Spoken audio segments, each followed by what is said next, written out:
Hey guys, what's up? Mad Season here, back with another video for you. Let's not waste any time here and jump right into part 2 of my Horde race picking guide for Classic World of Warcraft. If you're looking for part 1, I'll have it linked in the description. This video doesn't really make sense without it, so definitely watch that first. In that one, we covered all of the base racials, and we went over the warrior class, so let's go over the rest, starting with the rogue. For PvE, both daggers or swords, I have Orc as number 1 here, and it's basically Blood Fury for that attack power boost.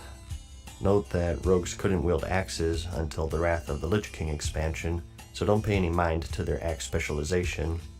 And the other bonus is just that stun resist, which has limited use in PvE, but it's better than nothing.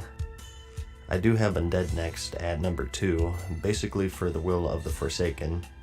Like I mentioned, there's a fair share of these CC effects in raiding and even dungeons back then. Really, you can't go wrong with either of these two. Its utility behind here for 3. The impactful racial for them is the attack speed boost from Berserking. Again, same mindset from warriors. Unless you're intentionally taking damage, the most you'll get out of this is 10% for 10 seconds. And at this point, I like to point out that it's a 3-minute cooldown, whereas all of the other actives for the Horde are just 2 minutes. I had them above Undead for Warrior because Berserker Rage lessened the value of Will of the Forsaken for me, so since rogues don't have anything like that, they fall just behind Undead for me. For PvP, I have the same list here. Orcs number 1, mainly for that stun resist, but you also have Blood Fury there at your disposal. That gives a little more value to rogues because they're so good at escaping sticky situations, giving them more liberty to use it, and if things turn sour, get out of dodge. I have Undead next at number 2 for Will of the Forsaken, which is immensely useful for PvP. It's hard to overstate the usefulness of any CC breaker, let alone one that has immunity tied to it. And I do have Troll trailing behind here in 3rd because I don't like Berserking as much as the other racials. Pretty much the same reasoning for the warrior. I will say that the number 1 spot was a really tough choice. It basically came down to what would you rather counter, warlocks and to a lesser extent priests and warriors with their fears, or any class that has a stun. So it's mainly a preference sort of thing. I just think stuns are more important to counter personally. Other rogues, warrior charge stuns, hammers of justice. As good as Undead are, that stun racial is huge in PvP, and because of that, I have him as number 1. Again, for Troll, Berserking just isn't as good as these other choices for PvP in my opinion. If you're going for a substantial attack speed boost, you're already dead unless you have some sort of self-healing, of which rogues do not, so they take my number 3 spot in the PvP scene. Just like my logic with the Orc's Blood Fury, I think you do get more benefit as a rogue since you're more slippery. I can see getting low, and then getting the full 25%, and then popping evasion or stun locking to stay alive for the full duration. It's not bad, I just think the other racials are more practical, and if you're depending on using big cooldowns to get full benefit out of this, you're kind of hindering yourself anyways. But next up, we have the Mage. For both PvE and PvP, I have Undead at number 1. Impactful racials for Undead are Will of the Forsaken, and to a lesser extent, Cannibalize. And for Troll, it's basically Berserk. PvP is an easy choice for me since I want that Fear, Charm, and Sleepbreaker over some casting speed. I'd make that trade any day. PvE is a little tougher though. I think you can make a bigger argument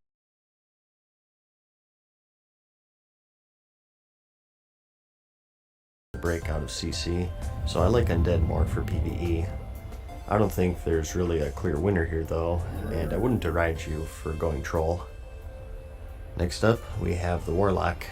Again, 2 choices here, Orc or Undead. For Undead, again we have the Will of the Forsaken and Cannibalize, and for Orc we have 25% stun resist and 5% more damage with pets. For PvE, once again, I like Undead here for that Will of the Forsaken.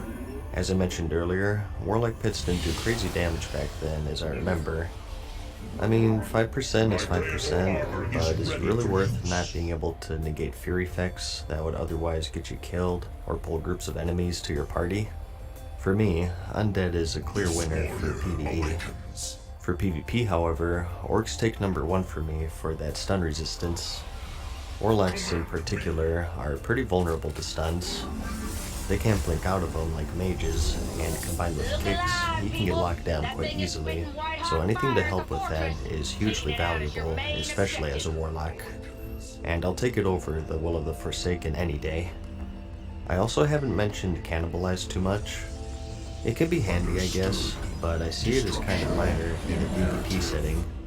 Like, I can see situations where you get a fear off and you start eating a corpse for a 35% heal. To me though, that's sort of an ideal situation. You have to A, get a crowd control off, such as fear or polymorph, B, have no one else around to interrupt you, and C, have a corpse nearby to eat. I don't think it's too often that the stars align like that, so I would only see this as just a bonus to have between pulls while grinding humanoid or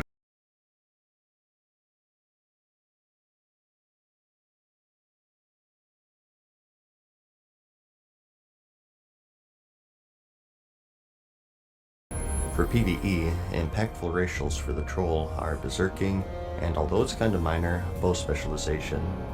Orcs have stun resist and pet damage. Again, note that Blood Fury is melee attack power only, not ranged. And for Tauren, we have War Stomp, Endurance, and a bit of nature resistance. For PvE, I like Troll the best. Like I mentioned, ranged attacks don't glance, so they get limited usefulness out of ranged weapon skill, just a bit of hit and crit. Again, compared to that dwarf plus gun skill though, it is much more useful since there are many more good bows in the raiding scene. The main reason for Troll though is that attack speed buff, which compared to the other races, provides the most damage, which brings me to Oric as number 2, and is for that pet damage pretty much. Something to keep in mind back then is that Winston had that buff where they take reduced AoE damage. It took normal damage just like any other player would, and the only difference is that they didn't get healed because healers don't want to waste their mana. So while the 5% buff is noticeable, it's not as useful as you might think, also can be dead all the times. And Tauren I have at number 3. I think they're a good choice. I like in dungeons for the most part, since you actually get a use out of War Stomp. Not super useful though, as you'll be at range most of the time, because remember, hunters can't shoot enemies that are too close in Classic. For PvP, however, Orcs take number 1 for that stun resist once again, and to a lesser extent that pet damage. When your whole goal is to create distance between you and your target, that stun resist is going to be even more valuable, and that alone is why I have Orc as number 1. And I think a lot of people will hate me for this, but I actually like Troll next above Tauren. I think their Berserking is a little more useful, and that's because as a hunter, your whole goal is to get out of sticky situations.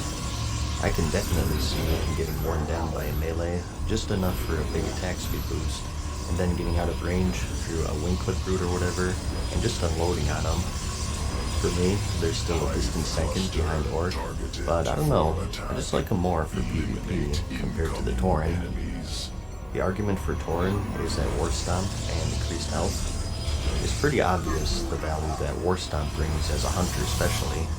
You stun them and get distance and kite, and with the added health, they do get a lot of benefit. Remember though, if that hidden racial makes it in, they have that increased range, but they also get hit from further away, which is terrible as a hunter. And combine that with your increased size, and therefore you're easier to pick out of a crowd, I have them as number 3 personally. Winding down here though, next up we have the Shaman. Impactful racials for the Tauren are War Stomp, Endurance, and Nature Resist. Orcs, depending on your spec, get Blood Fury, Axe Specialization, and Stun Resistance, and Trolls have Berserking. I think Shamans in general are pretty close to each other race-wise, no matter the spec. First though, for PvE healing, I do have Troll for that casting speed. Like I mentioned earlier, I think healers get more value out of this because if you happen to be at low health, you can get the big buff, and you also have the ability to keep yourself alive. So it's much more practical to me compared to a non-healing class. Next, I have Tauren at number 2. More health, War Stomp in case you pull aggro in a dungeon, Gives the tank some time to get everything off you, and nature resistance is a nice bonus. They have good survivability, which is definitely important as a healer. And I do have Orc in last tier. For healing, you pretty much just have that stun resist, which is alright. I just think you get more benefit from Taurens and Trolls for healing. For PvP, however, Orcs shoot all the way up to number 1 for me. Whether it's for healing or DPS, you'll be so thankful for that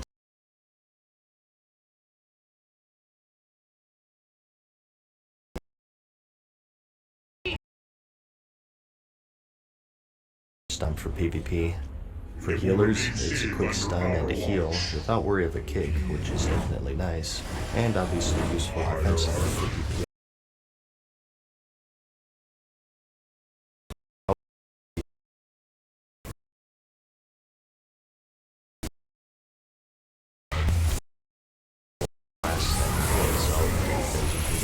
Benefit without dying immediately after using him. I just think that Tauren and Orc come out ahead in a PvP setting though. In the Alliance video, I did cover some of the more unpractical roles, so I'll just do the same here for Shaman. As a remember, they fell under the same curse as Paladin, relegated to just healing. I think Elemental had mana problems, and Enhancement just had damage problems, but I'll talk about them here anyways, because, hey, why not? So, for Enhancement PvP, I like Orc first. They're pretty hard to beat because they have axe specialization, which as you know by now, is hugely important for melee classes. And not only that, but Blood Fury for that attack power, and also the stun resist is nice to have. There is an old axe called Nightfall, which has a good debuff for spellcasters. Enhancement Shamans can wield this if they so choose, so that lines up nicely with your plus skill with axes. If Nightfall is 100% your only goal, you're probably better off going Troll for more attack speed for more procs. I doubt there are many out there though. Aspirations sum up to keeping up 1 debuff on bosses. I personally think that's quite nuts, but hey, there it is. Not creating an entire character for 1 debuff though, Trolls come in second for me for that attack speed, which I think scales well with Shamans. Enhancement is all about those Wind Fury procs, right? So get in more attacks for more chances at chunking your enemies. And Tauren is more of a survival race again. They bring some utility for dungeons, but in the raiding scene, the main things you're looking at here are the increased health and just a bit of nature resistance. For Elemental, it's all the same reasoning, except that Orcs get pushed down to last because their bonuses are melee oriented. Elemental Shamans don't have a need for weapon skill nor melee attack power, so instead, Troll comes in number 1 for that cast speed, and then Tauren in number 2 for the survivability, and Orcs trail in third just for that stun resistance really. And I did say that I would cover everything, so next up we have tanking. In the comments of the last video, I promised some dude that I would include this, so probably like 1 person will find this helpful, but whatever, a promise is a promise, and I think it'll be fun. A lot of you are probably scratching your heads right now, but Enhancement Shamans were designed to be tanks back then. It's why they're Earthshock general spread, and they have various totems and weapon enhancements designed to hold aggro and reduce damage. It just didn't work out that way since they're quite squishy. They could only use mail armor, so they were quite tough to heal, so most players just chalked enhancement up to damage roll instead. But for the crazy few out there, here's my order. It's actually a tough choice, since all 3 of them have pretty good bonuses. I think for the most part, I'm 5-mans, so because of this, my list is sort of catered around that. I think similar to Paladins, you maybe saw Shamans rarely tank some fights, such as the Twin Emperors possibly, since one of them was immune to physical damage. But for the most part, it's 5-mans, so I have Tauren at number 1 to get more value out of that Ward Stomp. The health is decent, but if you're normally going to be taking dungeons, you have to bump up Ward Stomp a bit. And Trolls and Orcs come in at number 2 for me.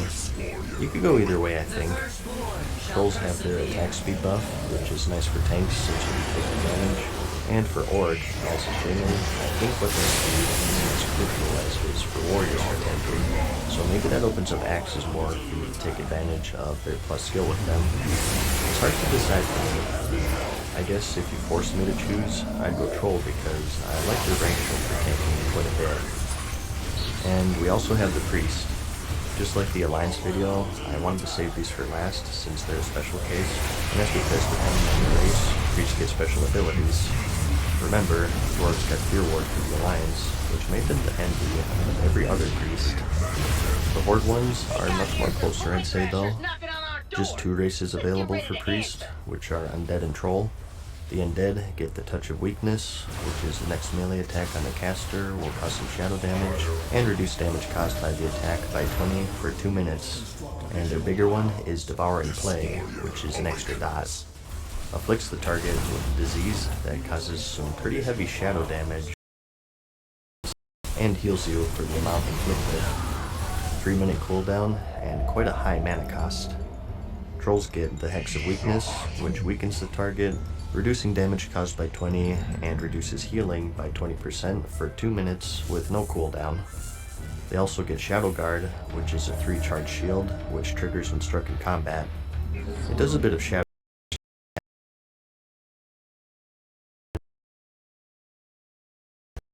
PvE healing. I like Undead over Troll.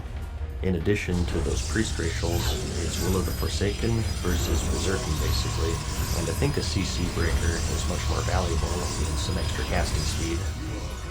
As for the Priest racials, not really too crazy in the PvE healing scene. You really don't want to use Devouring Plague since it's such a high mana cost. I think the strongest is actually the Hex of Weakness for the Troll. There aren't many, but there are some fights that have healing mechanics, and if you don't have a Mortal Strike in the raid, this can be a good backup. Off the top of my head, the Ebonrock fight would get some use out of this if your Arms Warrior is absent. Something to keep in mind though with 1.12 is that you can only fit 16 debuffs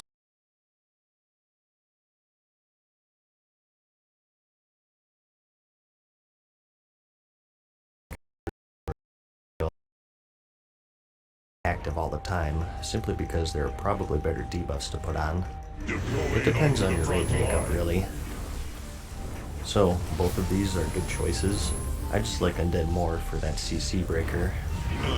Next though, we have PvP healing. Although it was a much tougher choice here, I still have Undead at number 1. Devouring Plague was more useful for DPS.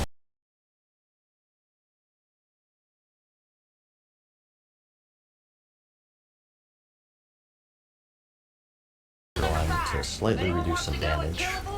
On the other hand, for Troll, the Hex of Weakness gets much more valuable in PvP situations, I think. Any healing reduction is very useful, and if you worry about the mana cost, you can even cast the lower rank ones, and you'll still get the 20% reduction out of it. As for Shadow Guard, this may seem sucky at first, but there does exist a talent called Blackout for Priests, which gives shadow damage, a 10% chance to stun the target for 3 seconds if you max it out. So the shield can save your butt, since it is shadow damage. I think if you're just talking about these Priest racials, Troll actually wins, but what pushes Undead over for me is that Will of the Forsaken, Charm, and Sleep Breaker is just too much to pass up in an PvP setting without defending against Hordes, as good as the racials are for the Troll Priests. It's another one that isn't really clear though in my opinion. If I saw a Troll Priest running around, I can respect why they made that choice, certainly. For PvE and PvP DPS on the other hand, it is a pretty easy choice for me. Undead Shadow Priests gave me nightmares back in the day. I think that they were the best 1vs1 class in the entire game, maybe being countered only by a Retribution Paladin or something. With Devouring Plague doing shadow damage and healing the Priest, they just pump out so much damage, and combined with their shields, are quite tanky as well. Really, they're one of the reasons why I value Stoneform so much in my Alliance video. So for PvP, I think it's an easy choice here. It's a Fear Breaker,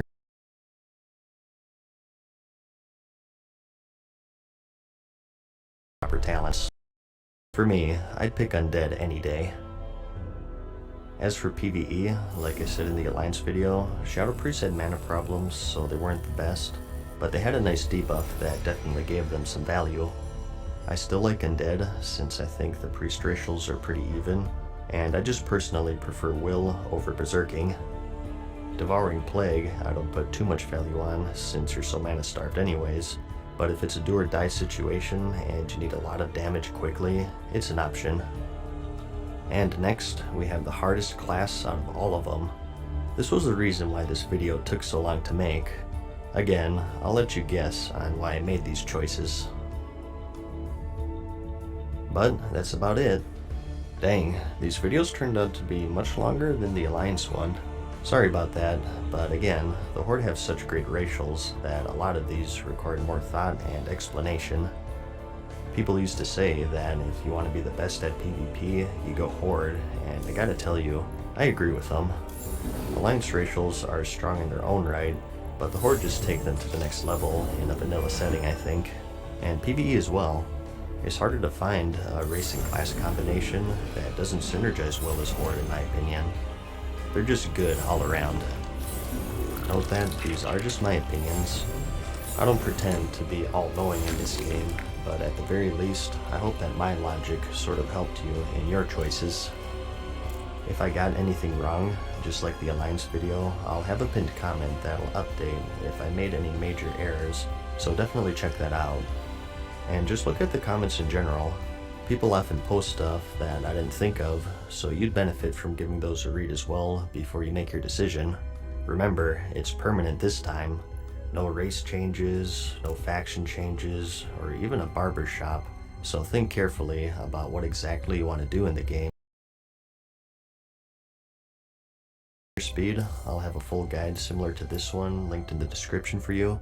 And now that I have both factions covered, I think I might work on a class picking guide next, so keep an eye out for that if you enjoyed this.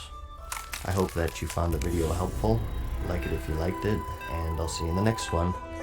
Peace.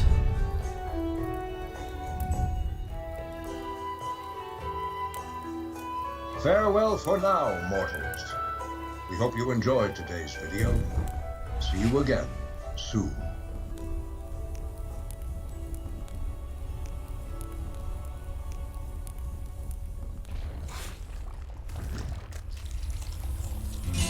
We need more minerals. We require more minerals. We need more minerals.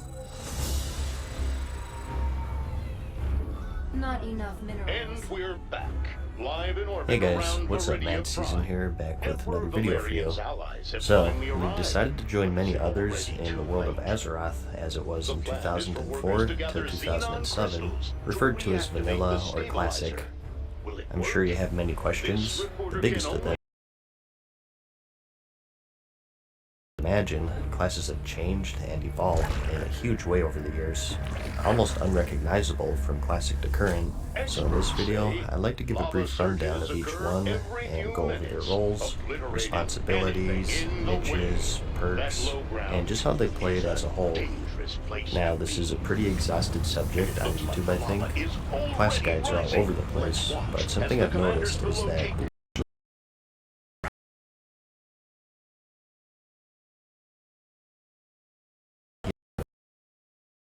more at people who've maybe played on private servers for the past several years, or at least have a base knowledge of the game in its vanilla state.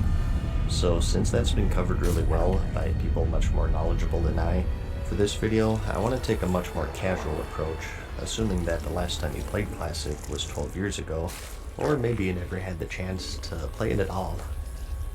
I'll go over each class in the endgame and talk about their responsibilities and what roles that they generally landed in, but I won't go super detailed and get into spreadsheets or anything like that. So if you're looking for a very high-level detailed guide with class rankings and whatnot, you probably won't find this video very enlightening.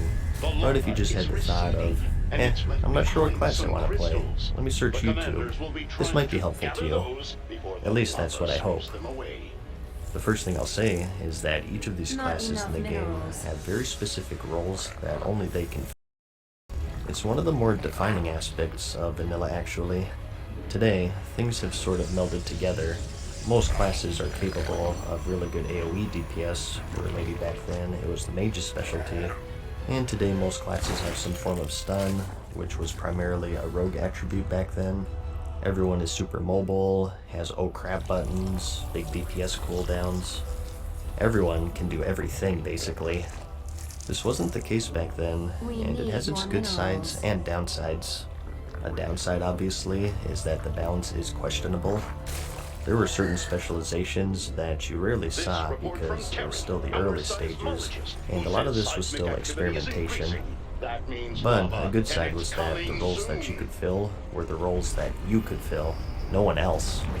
It gave you more value and a sense of identity. People saw different classes join, and they reacted differently. It was something like, oh cool, a warlock. Now we can summon, and we also have that handy soul stone if we wipe. Or, oh nice, a shaman. Now we get to have that party-wide Wind Fury buff.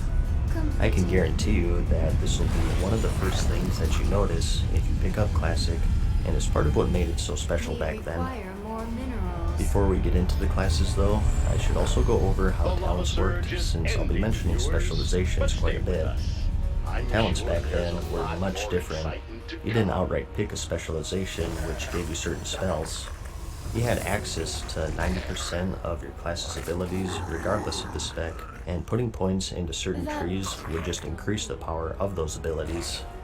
For example, as a mage who has more points in the Frost tree, you still have Fireball, Fire Blast, Scorch, and Flame Strike and whatnot, but they just won't be as powerful as they would be if you had more points in the Fire tree. So later on, if I say Fire Mage or whatever, try to disassociate that with today's system. Part, Fire Mages just have fire spells, or only Assassination Rogues have poisons. Your toolkit is tied to your class, not your specialization. I just wanted to mention that.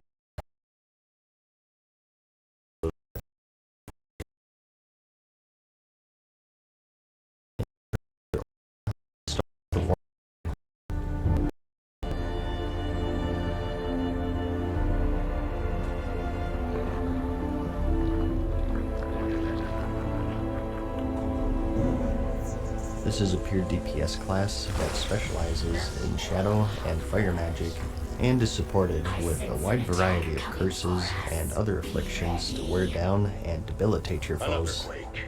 You also have access to a varied selection of demons to accompany you in your journeys, each with their own role to fill. Your three specializations are Affliction, Destruction, and Demonology. Affliction improves your damage over time effects to give your enemies a slow but steady death, and Destruction more focused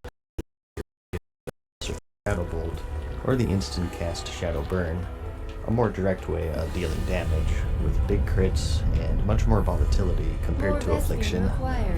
And as for Demonology, as you'd guess, this improves your ability to summon demons, increasing their health, damage, and much more. As for your roles, Warlocks are the ultimate wingman class. They're just great to have in the party.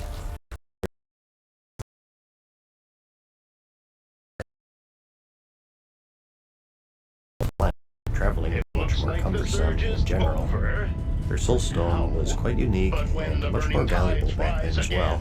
Only this and Druids had the ability to resurrect during combat, although back then you had to apply the Soul Stone before the target died, so sort of a preemptive battle res. Most of the time though, you just threw it on anywhere, and they only used it after a wipe so they could res up and save everyone a run back. They're also the only class that can reliably crowd control elementals with their Banish spell, which was castable in combat and has no cooldown. You pretty much needed Warlocks for the Gar fight back then in the Molten Core. He had a bunch of mini elementals running around, and unless you had a bunch of mains, it would be wise to have a few Warlocks on Banish duty. They arguably have the most useful debuffs in the game, with curses that reduce the resistances of enemies, so all of your spellcasters can pump out more damage. Their Fierce spell is one of the better crowd controls, particularly for PvP. It's castable in combat and at range with no cooldown, and it didn't immediately break on damage, which made it very tough to deal with. And another defining spell is mana management wasn't just a thing for healers back in the day. DPS also had to use their resources wisely, or risk being unable to cast anything. Today, most DPS classes have it just to have it. It's inconsequential 99% of the time. The one exception, I think, is the Arcane Mage. So, if mana management isn't something that you're too keen on, Warlock is a great choice for this spell alone. It gave them an edge over other casters in the game. They could also make Hellstones, which were just as valuable back then as they are today. Vital to have, but realistically, you'd save them for the tanks because they required soul shards to make. Which brings me to my next point. A quirk with Warlocks back then was that their soul shard system wasn't tied to your character like how it is now. Rather, it's an inventory item, and to gather them, you have to be draining the soul of a target when it died. Certain spells require these soul shards to cast. The Ritual of Summoning, Hellstones, Soulstones, every demon summon, excluding the Imp, and even combat spells such as Soulfire and Shadowburn.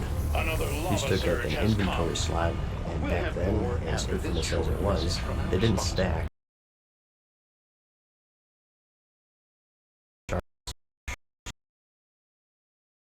Your stones and whatnot, and at the same time trying to save space for quest items and loot.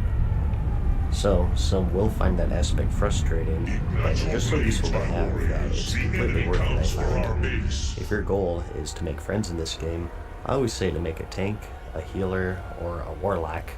Any of those, and your friends list should fill up pretty quickly, because people will always want you around. So for endgame, you're a great support class, and you have great prospects in both PvE and PvP. Rating-wise, you are hindered a fair amount due to the debuff slot limit. Back then, your whole raid was limited to 16 debuffs on one target, so being a class that has a wide variety of damage over time spells and other debuffs, you may feel quite restricted in the raiding scene. If your focus is raiding, I think most Warlocks drift away from the Affliction tree in particular because of this limit, and they still do alright for themselves. And out here holds barred, so you're free to do whatever you want. Because of this, they're quite deadly in the PvP scene. You just have so many choices of abilities to cripple or encumber your enemies. And with mastery of all of your demon summons, you could overcome nearly any obstacle. So, just a great utility class, while still having some bite for actual DPS, which is why I like them so much. Since we're talking about DPS here though, another hugely different thing in Classic we need to talk about was Threat. Today, it's really just the tank's responsibility to hold aggro on everything, and pretty easily done at that. You taunt it, and you have it forever unless you forget to press buttons. However, back in vanilla, it was more of a group effort. Remember that old Onyxia wipe animation? Very, very slowly. Now. And by slowly, I mean fucking slow. If you get aggro, it means you're going to lose 50 DKP because you didn't know what the fuck to do. He wasn't joking. Threat was much harder for tanks to get, and if the DPS went balls to the wall, they could very well rip aggro from the tank and wipe the entire raid. My guild personally did the 3 Sunder rule. Warriors had the Sunder armor ability, which was the main threat generator, and they stacked to 5, and usually when they got to 3, you were okay to start DPSing. Not necessarily pop all of your cooldowns and go ham, but you could at least start to ramp up at this point. So, you have to take this into consideration when talking about DPS. Warlocks do great damage in the later tiers.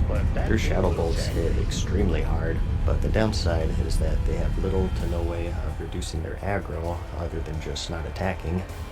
There is an argument to be had between having medium damage and good aggro control versus high damage and no aggro control, so definitely consider that if you're looking for the class that deals the most damage. It's a double-edged sword. Looks like the lava has fully receded. Can the commander's workers make up for the lost time? Next, we have the Mage. Anyone who's played RPGs before should know the basic gist of this class. You wear dresses, and you command the power of Frost, Fire, and Arcane to freeze, incinerate, and disintegrate your foes. Their playstyles are quite varied. Fire Spec is more based on huge bursty damage to kill your enemies in the blink of an eye. The timetable says A lot of the old workers should be PvP collecting videos, crystals you'd have what by were now. called 3-minute mages, where with cooldowns, you'd be able to insta-get people with giant pyroblasts. Is pretty much the definition of a glass cannon though, and you forego defense for the sake of all-out offense. If that's not your style though, you also have Frost, which is much more methodical and more catered towards defense through slows, roots, and barriers. You have much more control in general compared to the Fire Spec. And as for your Arcane School, this is where a lot of your utility spells lay. Just to throw out some examples, you have some supportive spells such as your Arcane Intellect, the ability to dampen and amplify magic. Dampen decreases magic damage and healing received, and Amplify does the opposite. You also have a shield, which absorbs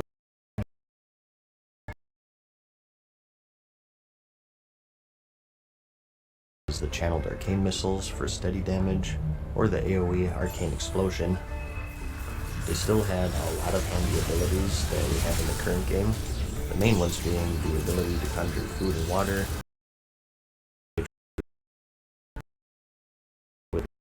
so hard to come by, and traveling being so time consuming, they had much more value compared to today.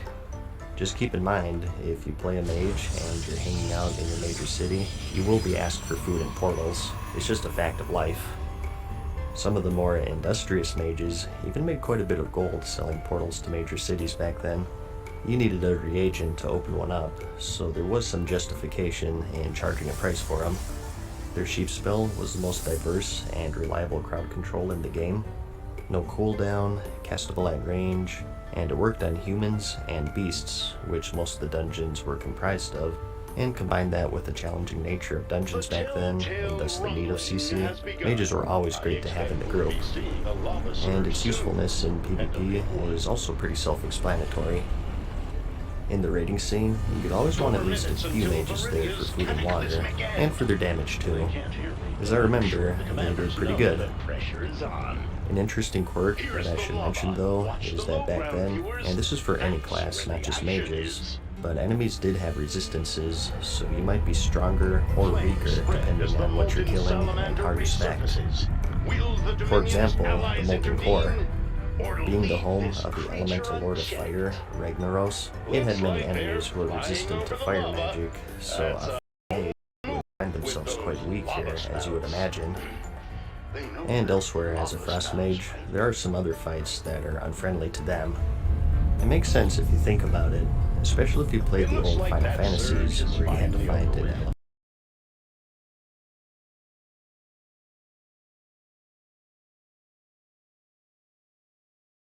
To 3 schools of magic though, they can adapt a bit better than other classes. Whereas Warlock is mainly Shadow and some Fire, you can use Fire, Frost, or Arcane, which gives them an edge in certain fights.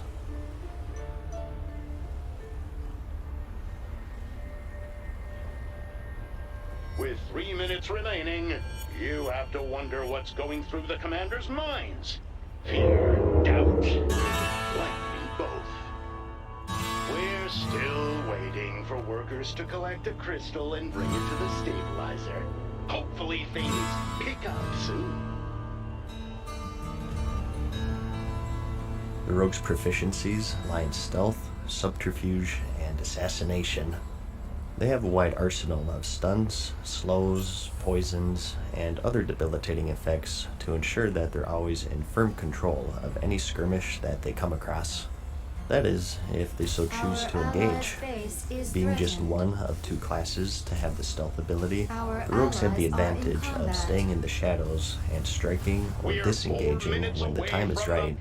Just the sound of a stealthed rogue nearby is enough to send chills down a player's spine, because they know that they're being stalked, and at any moment you'd hear this.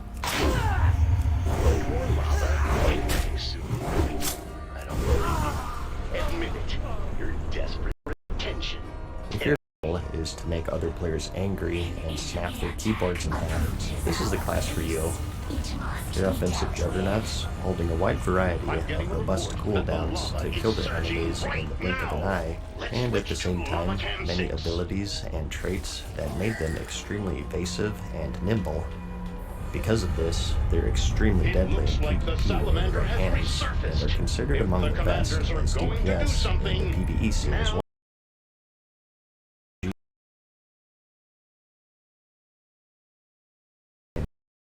Builders, vendors as your resources. You have 3 specializations to choose from, and that's assassination, combat, and subtlety.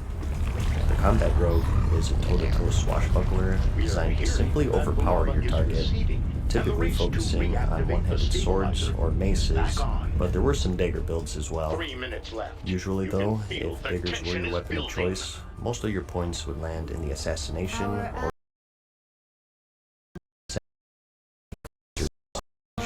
improves your poisons, and subtlety refines your stealth and your ability to sneak through the shadows, as well as giving you more cooldowns to set up more efficient kills. As for some of your specialties, you have the ability to pick locks, which can make certain dungeons easier, or let you open up lockboxes. This is another skill that players make gold from, offering to open lockboxes for a small sum. Another quirk with them was that to use your backstab or ambush abilities back then, you actually had to be behind your target. It does make sense. It is called backstab after all. So positioning was key, and if you or your opponent was lagging, PvP would be quite tricky to pull off sometimes. And as for leveling, as you would imagine, most rogues will have this points into the combat spec. It's hard to backstab when enemies are constantly facing you.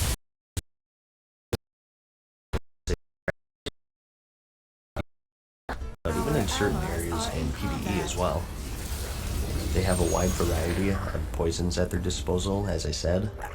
In Classic, he actually had a whole profession to craft them. Direct damage, damage over time, speed increase. Pick your poison.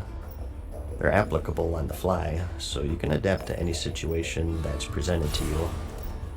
And going into more detail with their evasiveness and defensive capabilities, you have Sprint, which increases your movement speed, Evasion, which increases your ability to dodge, and Vanish, which immediately puts you in stealth to hide yourself from your enemy. Just about any situation, which is another reason why they're so deadly in PvP. Being able to choose your fights gives you such a huge advantage. Compared to other classes, they don't have as much utility in the realm of group buffs or long-lasting crowd control. Their weaknesses are their crowd controlling is concerned. They just have sap, which is only useful on humanoids, and without a certain talent, it breaks you out of stealth upon cast, which also makes it quite dangerous. I remember back then, sometimes to get in groups, people wanted me to have points in improved sap, but since it was quite deep into the subtlety tree, I never had it since it would hurt me in raiding, and respecting back then was very costly. Their main saving grace is that their kick ability was the most reliable interrupt in the game, having a short cooldown and castable any time as long as you had the energy. But where they maybe aren't as useful compared to a warlock or mage in group utility, they make up for in pure raw damage. They're famous for being one of the powerhouses of vanilla, and one of the reasons for that is because they excel at aggro control. They have the feint and vanish abilities in their toolkit, which complements their potential for high DPS really well, because you have more freedom with how much you can actually attack without pulling aggro and wiping the entire raid. That's the main reason why I liked Rogue so much back then, and why I rated this one for most of vanilla. So, PvE or PvP, you just can't go wrong with them. Truly a class to be feared when played properly. The commander's orders should collect the crystals and bring them to the station.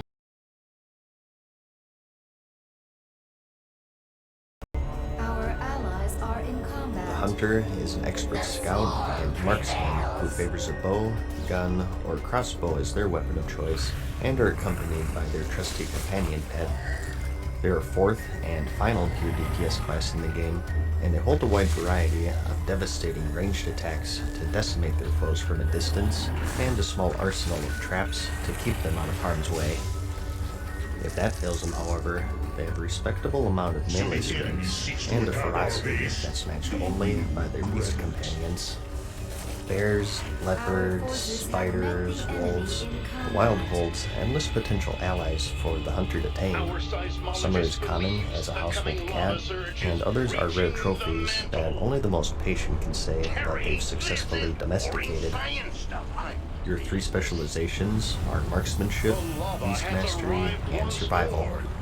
Marksmanship, as you guess, improves your ability to attack from range, providing increases to your various stings, and even the aimed shot ability, which is a skill that takes a few seconds to line up a devastating hit. It looks like Beast mastery improves your animal companions and your bond with them, providing benefits for both the hunter and the pet. A signature spell being Bestial Wrath, which turns your pet into an unstoppable killing machine. And as for the survival tree, this houses many improvements to your traps, melee attacks, and just improves your control in general and your ability to kite. A highlight being your Wyvern Sting, which is a ranged attack that puts your target to sleep. Some of the unique things going on with them that you may have heard is the fact that they need ammo to fire their weapons. This was taken away in the Cataclysm expansion, but for bows and crossbows you needed arrows, and for guns you needed bullets to be able to attack. To help keep your bags clean, you also had access to special ammo pouches or quivers, which typically had higher capacity and also a boost to your ranged attack speed. You also had the ability to equip melee weapons in addition to your ranged. Since hunters really shined at range, these were mainly sought after for the stats. You may have heard people jokingly referring to every single weapon in the game as a hunter weapon. This is due to their tendency to take melee weapons with little regard to their comrades, even though they don't really use them, either due to selfishness or blissful ignorance. As for the pet system, this was also quite DPS regardless of what you tame, but back in vanilla, each pet had unique stats. Some were more tanky, some had really high attack speed, or maybe a slow speed but with high damage, or maybe they had certain unique abilities. For example, the turtles had a nice shield wall, which made them quite nice for tanking enemies, and only the boars had a charge, which would root enemies in place for a second, and wolves had a howl, which would increase the damage of party members, and so on. There's way too many to list. The way to learn these skills was also pretty unique. Certain pets had certain ranks of these skills, and if you battled with them enough, you'd gain the ability to train their skills to other pets. It used skill points, and you had all sorts of abilities and buffs to choose from and customize your pet. Armor increases, certain resistances, and so on. You also had a happiness meter that you had to keep track of. There are 3 levels: unhappy, neutral, and happy, with a damage modifier of 75%, 100%, and 125% respectively. It decreased over time, and was only increased through feeding your pet certain foods. And if your pet was unhappy for too long, it would actually abandon you, funny enough. How often you had to feed your pet was affected by the loyalty system, which was another quirk that they had. The longer you journeyed with your companion, the more loyal it became to you, and the less you had to feed it to keep it happy, and it goes on and on. It really had some Pokemon aspects to it. It was quite complicated back then, so it was kind of funny that newer players were often pointed towards Hunter as their first class. That's because they were easy to play at a very basic level, but looking past that, they're actually one of the hardest classes to master, I think. A contributing factor to that being the dead zone. Basically enemies who are too far to melee and too close to shoot. And that's right, if enemies got up in your face, you're forced to bust out your melee weapons and deal with them that way, or find a way to get some range between you. This is pretty easy if you have a pet to taunt it off of you, but up until level 10 you're on your own, so it's a pretty tricky thing to deal with, especially in PvP. It's a constant battle of keeping other players out of melee range, and you can really notice as clear as day the difference between a good hunter and a bad hunter in a PvP setting. Another unique thing they have are traps. You do still have some of these today, depending on your spec, but I think the best way to put it is back then they were much more substantial, and that's because they were vital in keeping distance between you and your enemy.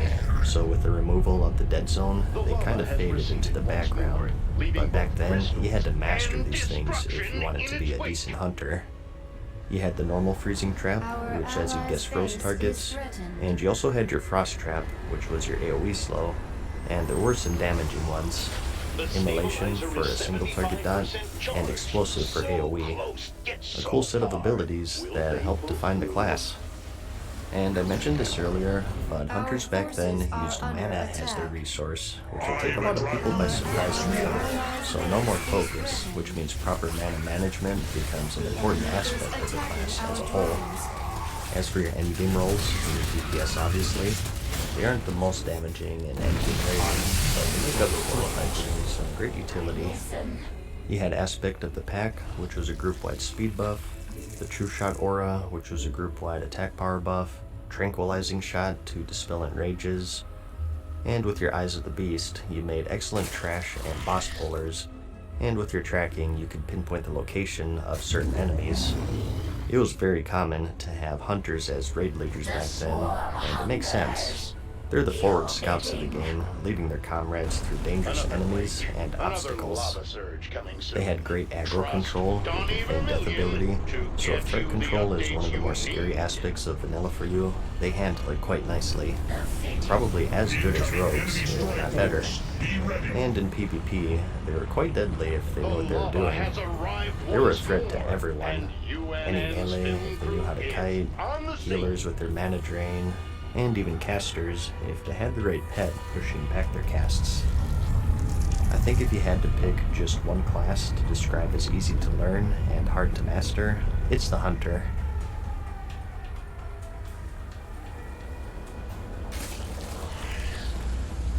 Mass Frenzy is now ready. War. War never changes. Since the dawn of humankind, when our ancestors first discovered the killing power of rock and bone, blood has been spilled in the name of everything from God to justice to simple psychotic rage.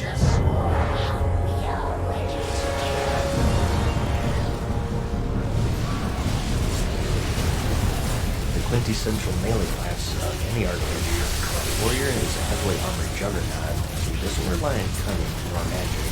Rather, they favor their combat prowess and the hefty weight of sharp steel to cut through their enemies, whereas the cowardly hunters, mages, and warlocks take to running from their enemies. The warrior is the one who chases. No tricks, no ambiguity, just pure raw strength and a thirst for blood. Whether it's your enemies or your own is inconsequential, and that's because the unique thing they have is their rage system. Through attacking or being attacked, you generate the rage resource, which you build up over the course of a skirmish and spend on devastating melee attacks. Their three specializations are Arms, Protection, and Fury. Arms focuses mainly on improving your skill with two-handed blades, and some traits that focus on bleeding your enemies to death. It's generally the go-to for PvPers, with their biggest spell in this tree being Immortal Strike, which reduces the effectiveness of healing, making them one of the few classes to counter healing in the game. Protection is their main spec. They forego the two-hander for sword and board, and focus on giving threat to enemies and soaking up damage. And Fury is pretty self-explanatory. This spec has a focus on dual wielding, and you buff yourself through the power of rage, getting some buffs from being hit, and sacrificing some survivability for damage. And although I did say dual wielding there are some builds that use two-handers.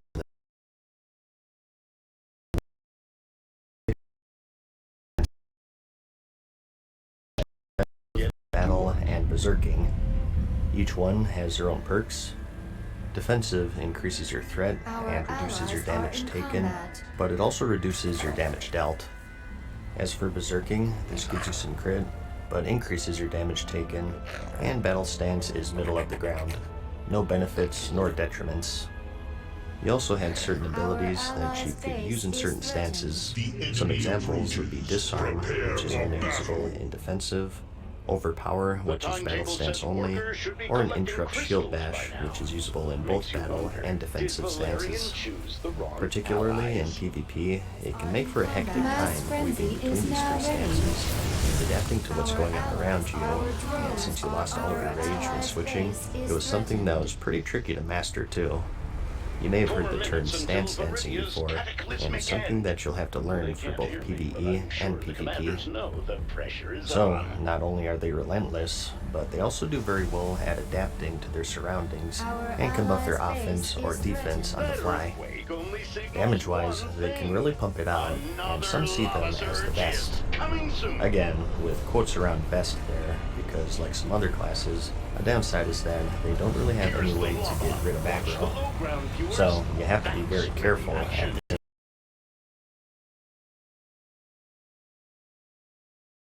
Warriors are elite tanks for vanilla.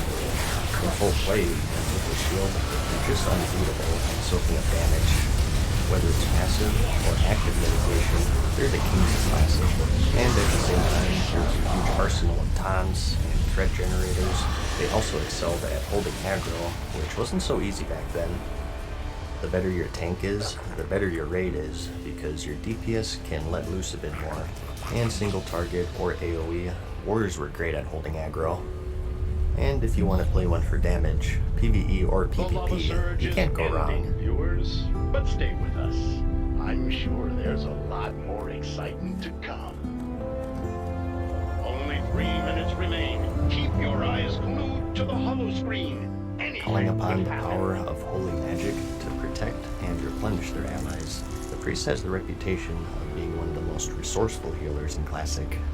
They're as good at healing as warriors are at tanking, and if that's not your cup of tea, drawing upon the power of Shadow, they're more than capable of dealing out damage and melting faces. Your three specializations are Holy and Discipline, which are based around healing, and Shadow, which is for damage. Let's cover healing first. Due to their flexibility, they have a hefty supply of priests there to keep everyone alive. Big slow fast heals that you can buffer, fast flash heals that you can react with quickly, an area of effect heal, a heal over time to keep things steady, effects from allies, beneficial effects from enemies, and a boon to stamina, and even a shield to prevent damage. You name it, the priest has it. It's this extreme versatility that is why they're considered the quote best healer by many. As for the differences between the two specs, Holy is more of a direct and supportive stuff like buffs. In Discipline, you have Power Infusion, which increases spell damage and healing on your target, and Divine Spirit, which increases a player's spirit. And in the Holy Tree, you have some passive boosts to healing in general, and even the Spirit of Redemption, which allows you to heal allies from beyond the grave. So it's another preference sort of thing. Do you want raw healing or a bit of added support? And I am saying Holy or Discipline here, but again, with the Classic talent system, it's not that simple. Usually people say that since you have more points in one tree than the other. So when I say Holy spec, it might be something like 30 points in the Holy tree, and like 21 or something in Discipline, so it's not an all or nothing deal. And that goes for any class really. As for their DPS spec, Shadow, you throw away the Divine in favor of Dark Shadow magic to melt faces. The way you deal the damage is pretty varied, kind of a hybrid between Warlocks and Mages. And a channel spell, so it's a nice mix for a lot of people. And with shields and the ability to heal if you step out of shadow form, pretty good survivability too. Because of all of this, they're I actually fear them more than rogues, if I'm gonna be honest.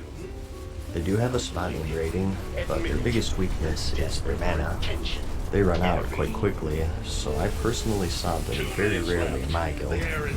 I do know that they give a nice debuff that increases shadow damage taken, so you probably want at least one Shadow Priest in the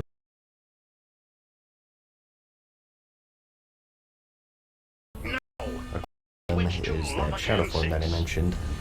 Today is just something that you want to have on because it gives you some spell damage. But in Classic, in addition to the damage, this form would lock you out of most of your healing spells actually. You can only use any shadow-based spell and your shield, and if you want to heal, you have to exit the form and then patch yourself up, and then re-enter it. It's extremely tough on your mana.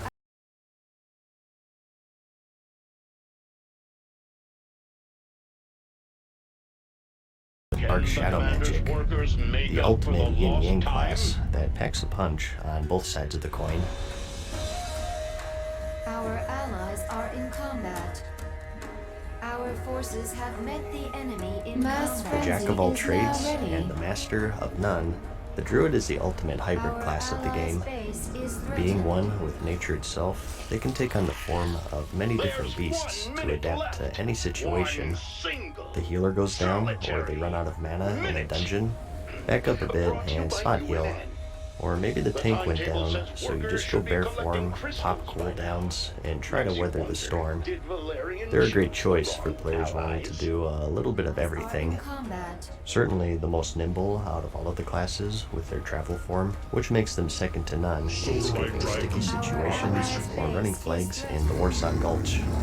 Your three specializations are Restoration for healing, Barrel for melee DPS and tanking, and Balance for caster DPS. Let's cover healing first. Your toolkit consists of 2 heals over time, 1 standalone, and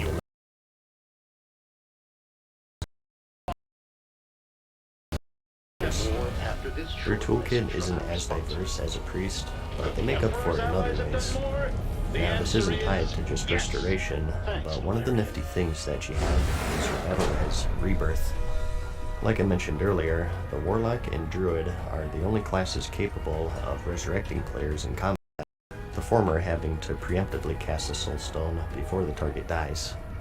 This itself is extremely useful, as you would imagine, and it can save you a wipe if your tank goes down. And not only that, but you also have the Innervate spell, which buffs mana regeneration and is castable on anyone. So where some may say that they lack the raw healing power of priests, they make up for in utility and support and are always great to have in the raid.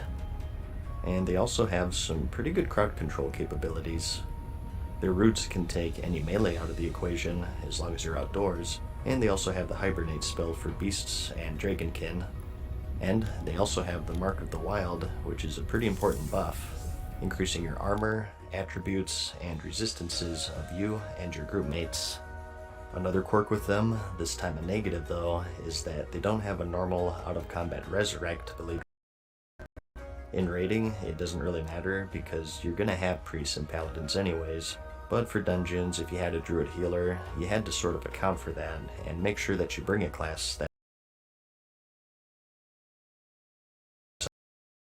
my first character that pulled back the first group of healer, so they'd always bring me along for my charming personality first off, but also because I could actually resurrect out of combat. So just something to keep in mind. It is a turnoff for a lot of people. Another thing I should mention, and this was true for any class with heals over time, is that a player can only have one of these active on them at any given point. That's right, if you had 2 druids, only the most potent rejuvenation would stick on your target, and the weaker one would get a message saying that a more powerful one is already active. This limit would only be removed in patch 2.0.1, which was the Burning Crusade pre-patch. I don't want to say that druids were built around these heals over time back then, as they are now. I mean, they only had 2, but they were the ones who were the most affected by this one hot limit, so they do take a hit there. As for the Feral spec, this is a little tricky since it's for tanking and DPS. This tree buffs your bear form for tanking and cat form for DPS. In bear form, you get rage just like a warrior, and you maul your enemies to death basically. They have a lot of trade-offs compared to the warrior. On one hand, druids have some self-healing, and they're immune to polymorph, and are much more mobile in general, but on the other hand, they're a bit squishy compared to warriors since they can't block nor parry, and they lack big defensive cooldowns such as the Last Stand or Shield Wall. But on your mutant third hand, they have the ability to step out and decurse, battle res, or innervate when needed, so it's whatever your preference is. As far as rating is concerned, people generally defaulted to warriors over druids. You will see druids tanking certain in general, they kind of take the back seat to them. As for your cat DPS, similar to the rogue, you use the energy and combo point system. Very similar abilities to the rogue, with bleeds and backstabs and whatnot. And rating-wise, they kind of have a similar thing going on here though. They have their roles, certainly, but they don't scale the best as I remember, so you may find it harder to get into a rating group compared to, say, a rogue for instance. As for balanced druids, you summon the power of nature itself to take down your enemies, and buff your nature and arcane abilities such as Moonfire, Wrath, and Starfire. And if you invest enough points into the tree, you get the Moonkin form, which gives you and your party members some spell crit. If your concern is rating, they fell under the same curse as Shadow Priests. Their biggest weakness is that they ran out of mana quite quickly. Their Moonkin form is jokingly referred to as Oomkin because they'd constantly be out of mana. So, you know the saying, the jack of all trades and the master of none. It's not without its downsides. While they are technically capable of several roles, a lot of the times in regards to rating, they fall into healing primarily. But that is just talking rating there. I'm sure a lot of you don't even plan on doing that endgame, maybe preferring PvP or just some casual dungeon hunting. If that's the case, you have a bit more freedom in a lot of ways, so you should do that anyways, in fact. And with the druid, you have a lot of options in that regard since you're so versatile. The kings of support, in my book.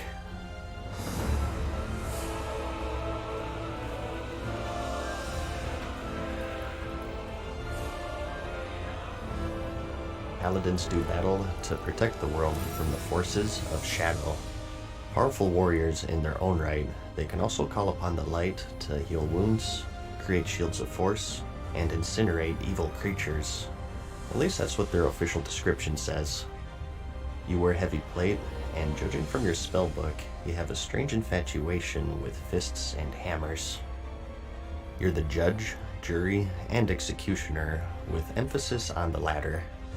And your three specializations are Retribution for DPS, Protection for tanking, and Holy for healing.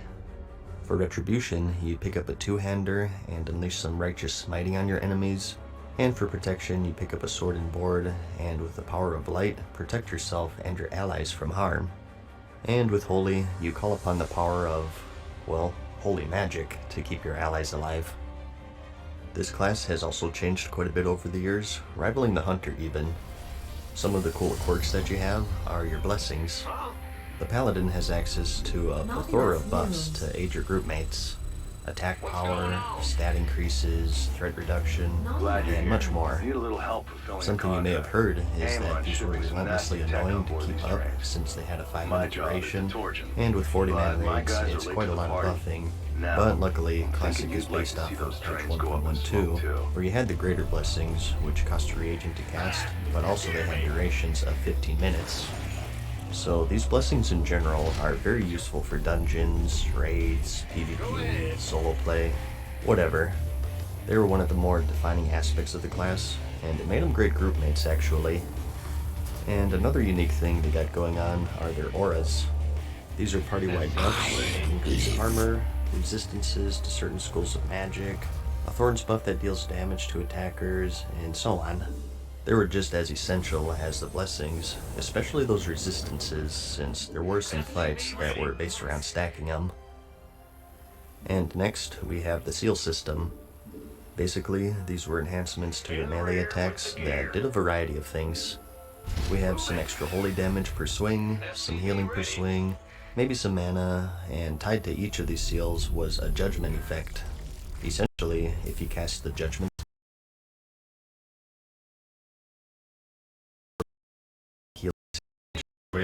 it debuffs the enemy, and any ally hitting it will now get some healing per melee attack.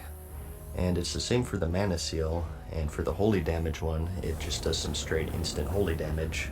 And there's a bunch of other cool effects for all of the other seals. It's a really unique system that was chipped away over the years, ultimately seeing an end in the Legion expansion, I think, and it's another one that really defines the class and stops them from being labeled as just a warrior who can heal. And their job description isn't just for show. Being warriors of light, they have an edge against the unholy undead and demons of the world through some exclusive spells that are only usable against these enemy types. So kind of a unique benefit that they brought to the table whenever you were running a dungeon or a raid that was filled with undead or demons. And another unique thing is that they're alliance only. That's another wild thing that a lot of people didn't know, I think. How could you have a class that's only available to one faction? Isn't that imbalanced? Well, it's vanilla World of Warcraft. Believe it or not, strange elements such as this weren't sacrificed for the sake of that hyper-balance that you see in the current game. Again, good sides and downsides, but that's just how it was. Some fights, the Alliance simply had it easier than the Horde, and vice versa with the Horde Shaman, which I'll talk about in a bit. First though, I wanted to get into their specializations a bit more, starting with Holy. As I said, in regards to just raw healing, most people will tell you that priests are the kings of Classic. Paladin healing is very straightforward. You have a big slow cast heal and a flash heal, and if you spec into it, an instant cast. Now back to it. That's pretty much it for their direct heals, but combined with those blessings that I mentioned earlier, it's certainly enough. Acknowledged. Retribution spec takes on a two-hander, as I said, and they deal a combination of physical and magic damage through that seal system. The Seal of Command, which is found in the Retribution tree, is usually their seal of choice. This has a chance to proc extra attacks, so they could get quite bursty, and combined with their heavy plate and their ability to heal themselves, and other spells such as their bubble and lay on hands, they're quite tough to kill. Over here. It always seems like you have to kill a paladin like 3 times to actually kill him, which makes them quite dangerous in PvP. Rating-wise, they're rare to see since their overall damage wasn't the best, but PvP was another story. Pretty tough to fight. I never let a target go. As for protection paladins, they're quite good at AoE tanking threat-wise, but their big problem is that they don't have a taunt, which is crucial. If enemies got off of them, it's a struggle to get them back, and it's something that gets worse over time as your DPS gets more and more geared. Their way of getting aggro was just a threat increase buff, so they had a hard time single target tanking threat-wise. And since they of course use mana as their resource, running out is always a danger that you have to keep in mind. So, rating-wise, most paladins landed in the healer role, since that's what they get. If you want to be Retribution or Protection, I'm sure you'll find guilds who'll take you in. It's just that it's going to be harder compared to a Holy Paladin. Enemy forces are gunning for It all us. depends on your endgame goal, really. The only sure thing is Loud if you and enjoy clear. fists, hammers, and righteous smiting,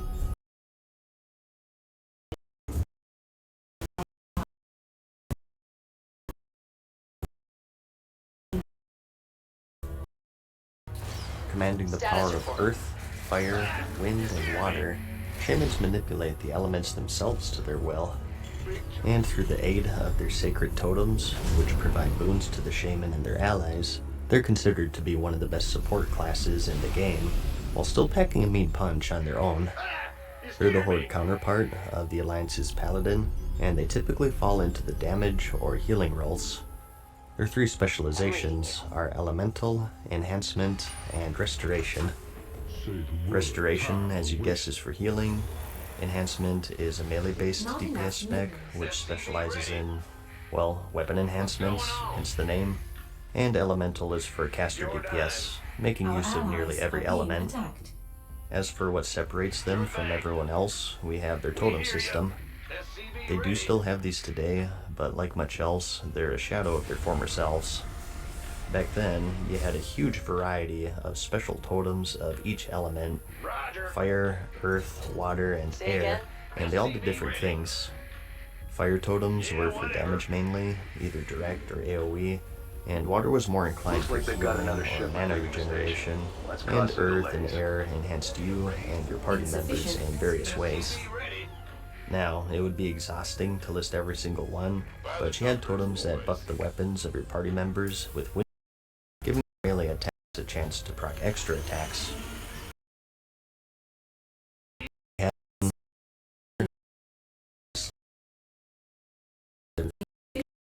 Extremely useful, and you had some that increased your stats, such as strength or agility, or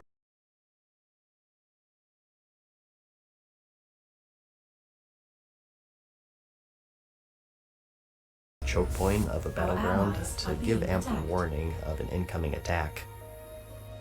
In instance, there are a huge variety, and it really made the class quite unique.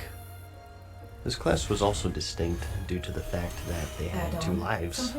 With their reincarnation passive, once every hour, you have the ability to resurrect yourself on the spot and hunt your enemies from beyond the grave. And as for their playstyles and roles, as I said, 2 DPS. Enhancement was originally designed to be for tanking actually, but it ended up being used for melee DPS more often than not. Your main damage came from those weapon enhancements, mainly Wind Fury, which gave you those extra. These could get quite ridiculous because they could proc off of each other. One of my favorite PvP videos back then was Unbreakable the Shaman. He had the legendary Hand of Ragnaros 2-hander, and he fully displayed just how crazy enhancement shamans could be. Enemies on the offensive. Now, it is sort of a slot machine. Most fights didn't end with a single swing, so just keep in mind the power of video editing. But some people like that style because it's really satisfying when the stars do align and you just chunk your enemies. Upgrade. There are other choices though. You have Rockbiter, which increases melee attack power, but also threat, a remnant of their intended role in tanking, and also Flame Tongue, which gives some extra fire damage, and Frostbrand, which deals some frost damage and also slows enemies. It's not just all auto-attacking though. You do have quite the variety of spells to support and complement your melee, such as Frost Shot for slows, Earth Shot for interrupts, some self-heals, and combined with your totems, you're quite versatile actually. If consistent damage is more your speed, you may enjoy Elemental. This focuses on magic damage of course. They're still bursty, and they pack quite a punch, but compared to Enhancement, it's more controlled, reduced cooldowns and trinkets. Their big one being their Elemental Mastery buff, which made you see some big numbers. A more durable caster DPS with their ability to wear mail armor, and with their Ghost Wolf form and various slows. Pretty slippery too. Sabotaging. As for heals, we have the Restoration spec. You have the normal stuff that you'd expect. You got a quick panic heal, a slower but bigger one, and even a totem that heals party members. Something that made them quite good though is their chain heal. AoE healing wasn't really a thing at the time, and this spell was great for that very thing, so I kinda made them specialize in group healing. And combined with your totems, you are an extremely valuable class in both PvE and PvP. They're a bit too good though, because like druids, paladins, and priests, in the raiding scene, they're most commonly healers. Enhancement has damage troubles, and much like the Shadow Priest, Elemental has mana problems, so a lot of the time if you are raiding, you are healing. Compared to the other classes, I think you're able to find groups more easily as a shaman, since their totems are so good. I mean, you're gonna have the easiest time to get in as a healer, but if you're bringing Wind Fury, extra mana, and Fear Breaker to the table, I think your chances are pretty good. Arguably the best support class in the game, so if that's your cup of tea, you'll be very happy with this choice, I think. Strike swiftly. But that's about it. Those are all 9 classes of vanilla World of Warcraft. Their strengths, their weaknesses, and just the weird quirks that they had back then. I hope that this video at least gave you a general feel of how they all play and what roles they fill. Again, I didn't want to go too hardcore with endgame and DPS or healing rankings because I just wanted to cover their playstyles more and the things that made them unique. I mean, this video is nearly an hour long already, so I probably went on for too long anyways. It's kind of funny how I set out for this to be a casual guide, but here we are at 50 minutes, so I guess I'll just sign off here.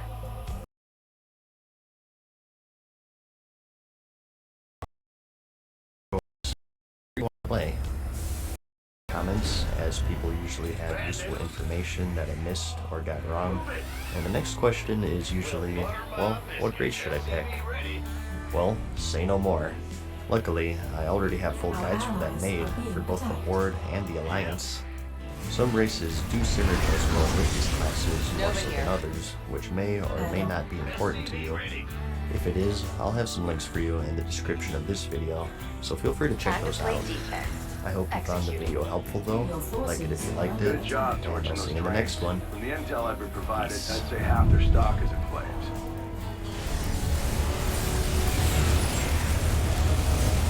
Farewell for now, mortals. Hope you enjoyed today's video. See you again soon. The main objective has been destroyed. I cannot be stopped. Insufficient. Hey guys, SP what's up, gas. Man Season here, back with another video for you. It's been a good couple of weeks for Classic in regards Confirm that to last. official updates. We just got another one today, and I Nova thought I'd here. show you here in case you haven't Onwards. seen it yet. And Loud as and usual, clear. I'll have the whole post Got linked it. in the description. As you know, it was initially announced that official Executed. Classic will have a release schedule of 4 phases, which looked like this. For Stage 1, we had the Molten Core, Onyxia, Diremal, Kha'Zix, and Azergos. And for 2, we had the Blackwing Lair, Battlegrounds, PvP Rewards, and Zul'Gurub. And for Stage 3, we have Ahn'Qiraj, Dungeon Set 2, Silithus, and the Green Dragons. And lastly, for 4, we of course have Naxxramas and the Scourge Invasion. As they mentioned though, it was still a work in progress, and today they altered this list into the following 6 phases instead. Note that there's no specific timeline as of yet, since we don't even Got it. big summer 2019. The exception being Stage 1, which will serve as the launch stage of course. So now we have Molten Core, Onyxia, and Maraudon for Phase 1, and they moved Diremal and the World Bosses, Azergos and Got Kha'Zix it. to Stage 2, and we have Blackwing Lair at Stage 3, and they've now added the Darkmoon Fair to the list, and they put them to Stage 3 as well. As for Stage 4, we have Zul'Gurub and the Big Dragons. For 5, we have the Ahn'Qiraj raids and the World Event, and also some loot reconfiguration, which I'll go into detail with in a bit. This includes the Dungeon Set 2 and the Relics, which, as you may remember, are the special items for Paladins, Druids, and Shamans, since they couldn't put anything into the range slot. And lastly, for Stage 6, we have Naxxramas and the Scourge Invasion. So let's go over these stages one by one and explain just what's going on here and why this was all changed.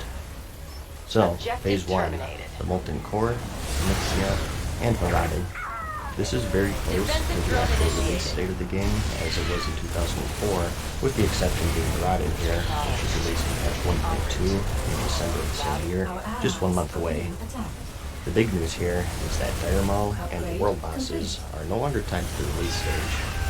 As for Diremal, this had some key items such as Kol Sirar, which was the introduction to tanking swords, and you also had the class-unique fire resistance trinkets, as well as several crafting recipes and so on. This was one of the major concerns with the original release schedule, since players didn't have access to all of this stuff until patch 1.3, which was about 4 months after the release of the game. And it's the same with Kha'Zix and Azergos. They were also in patch 1.3, so separating these from the release date of the game much more accurately emulates the original release schedule. Moving on here though, the Blackwing Lair no longer shares the same phase as Enemy Zul'Gurub, which is combatants in key. motion. They're headed our way. BWL, along with the Darkmoon Fair, was patch 1.6 in July 2005, and Zul'Gurub was 1.7, which was 2 months later in September of the same year. So again, just separating these provides a much closer experience to the retail release, whereas before this change, we would have had a lot of nice items from ZG with the Darkmoon Fair trinkets that helped us progress through the Blackwing Lair. So now, we also have Zul'Gurub in its own phase in number 4 here, along with the Green Dragons. Now, this isn't exact here, as the Green Dragons came out 1 patch after ZG. They were 1 month later, in October in patch 1.8, but still, it's a big improvement because they're no longer cracked in with their here, which brings us to Stage 5. The Ahn'Qiraj War Effort, the Ahn'Qiraj Raids, and the Dungeon Loot Reconfiguration. AQ was patch 1.9 in January of 2006, our first raid of the year, So this too sees its own phase now. And another huge thing is the dungeon loot reconfiguration of tier 0.5, relics, and drop rates and whatnot. This was also a big concern.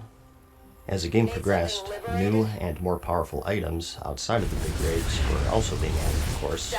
New recipes, those relics that they mentioned in the dungeon set 2. A lot of these items were considered to be even better than some found in raids. I think the most popular one being mentioned being the Titanic leggings pattern, which Blizzard themselves also name dropped.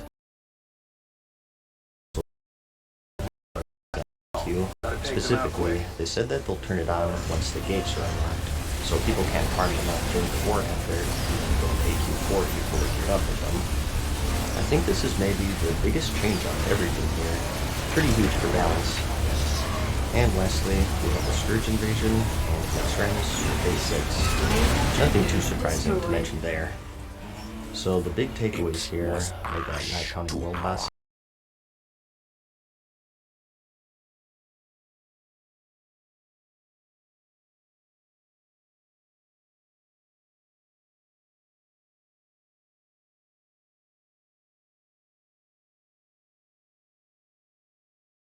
The original release schedule. It's not exact, but it's pretty close. A missing thing you may have noticed is PvP. These were mentioned in the original release schedule, but are entirely absent from the updated version. They did address this luckily, and they basically said that they're still evaluating it since it's not so straightforward. The PvP gear changed both in method of obtainment and the actual stats. Just to name one example here, there was a time that rank 14s had to maintain their ranks to actually use the items, so it's not such a simple thing. But that's about it. Again, overall, I'm pretty happy with it. Like I mentioned in my BlizzCon 2018 video, I think 6 stages is the perfect amount. It's not too little and it's not too many, but we still got time, and as they said, even this isn't final yet, so we'll just have to wait and see. I hope that this video helped you. Like it if you liked it, and I'll see you in the next one. Peace.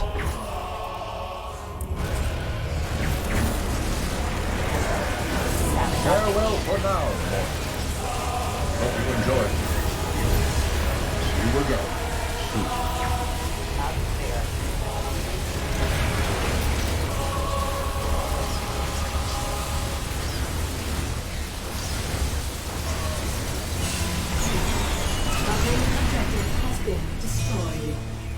Of course, I never miss.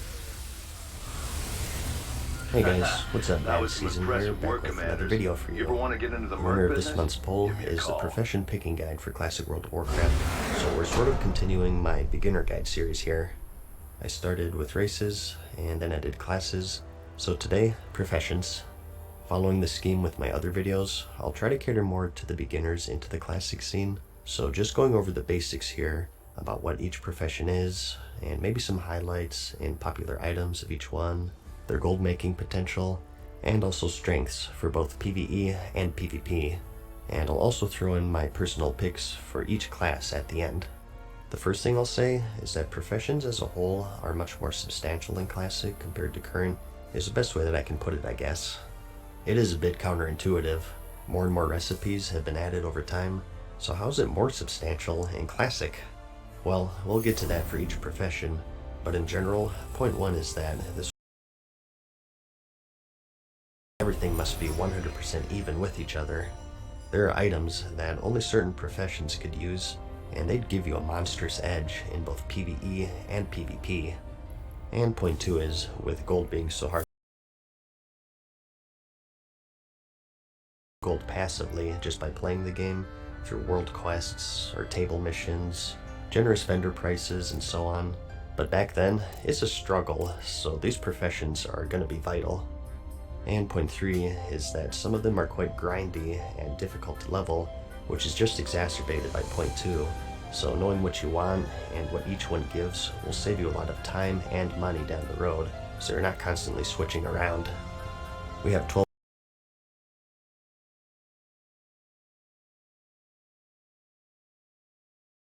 and work our way up from there. First up, we have the skinning profession. As you'd guess, you skin your slain enemies and harvest their precious hide. It's commonly paired with the leatherworking profession, where you can craft various leather and mail armor pieces. More on that later. But overall, it's not too different from the current game. I guess that maybe a unique quirk is that they're pretty vital for raid progression actually. You need to skin the broodmother of the black dragonflight, Onyxia, to harvest her scales, and those are used by leatherworkers to make a special cloak that allows players to survive the Nefarian fight in the Blackwing Lair. To skin her, you need to have a skill of 315, so with the cap being 300, you have to get special items and enchants to get you there, so there's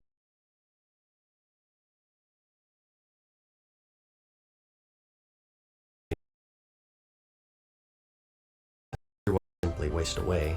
So overall, a very important profession to have. Next up though, we have mining, which is commonly paired with blacksmithing and engineering. Same sort of deal here. It's not hugely different from the current game. You go around and harvest various mining veins spread throughout the world. A minor difference being that each vein has multiple hits, so they're a bit more time consuming to harvest, and combine that with the fact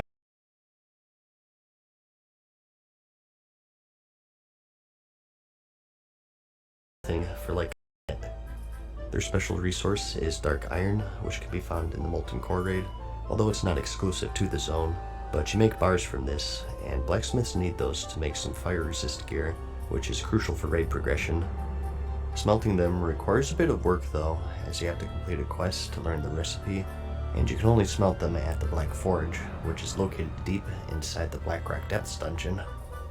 There's also the Elementium ore, which you don't mine, but rather you loot off the technicians in the Blackwing Lair raid. But to smelt them, you have to be a miner. You learn the recipe from the elemental shaper Crixix, who's a hostile NPC found in the same raid, but if you have a priest, you can mind control him and converse with him, and he'll teach you the recipe. Elementium is most notably used for the creation of the Thunder Fury legendary, which is the best tanking weapon in the game for Classic. So again, another crucial profession to have in your guild.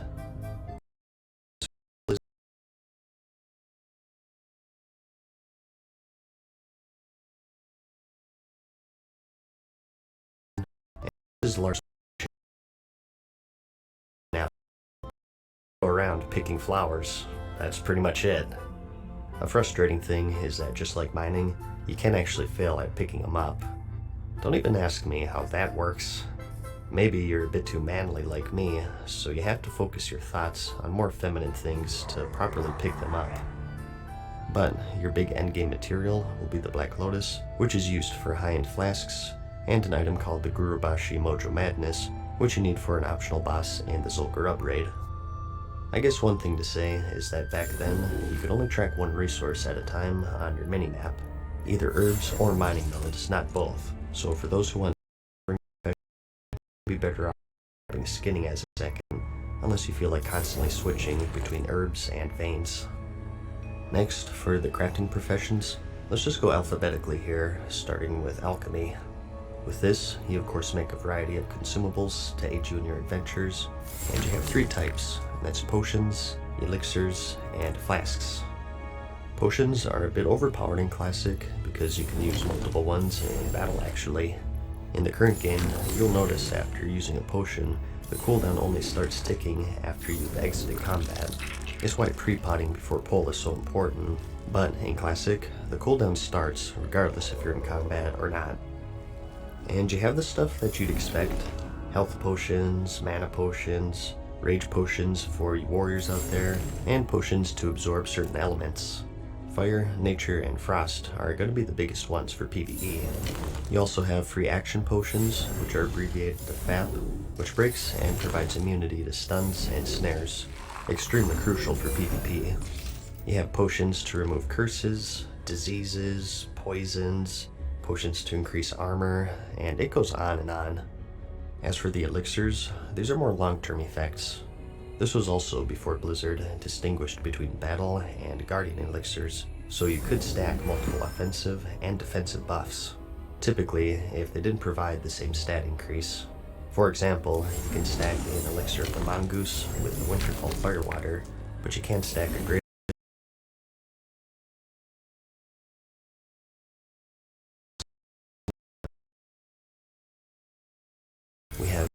resistances, mana, immunity, bug root and pacification, spell damage, and health. These take quite a large amount of materials to make, and they're only craftable at special alchemy labs. In vanilla, only found in the Scrollomancer dungeon and the Blackwing Lair raid. Yeah, no one thought it prudent to, build a lab that isn't surrounded by monsters. So, some may find that annoying. I personally think it's kind of neat, and it adds a bit of flair to the profession. It makes you think twice before blindly popping flasks, and it gives them more value on the auction house since you have to go so out of your way. You also, of course, have the power of transmutation, so you can play God if you want to. You can transmute essences, air to fire, fire to earth, earth to water, and so on. Mithril bars to true silver, iron to gold, thorium bars to arcanite bars.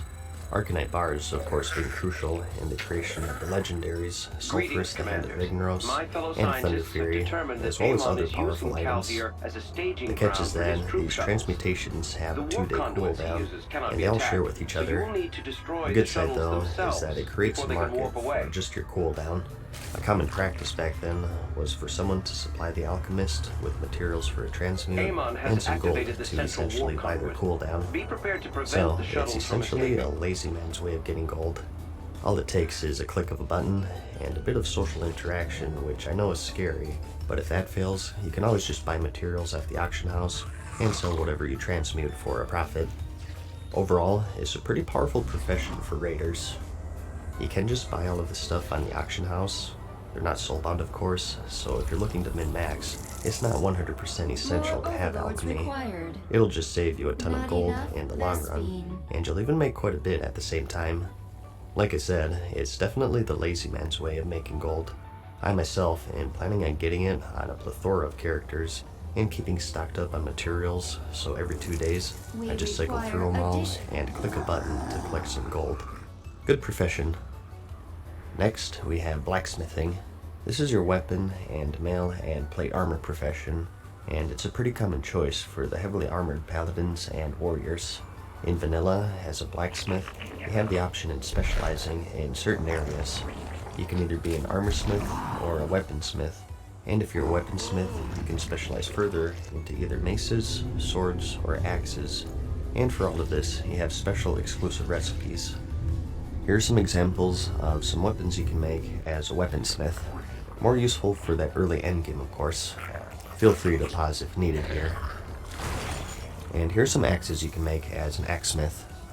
The Arcanite Reaper is one of the best, if not the best, early two-handers in the game, and you'll see a lot of axe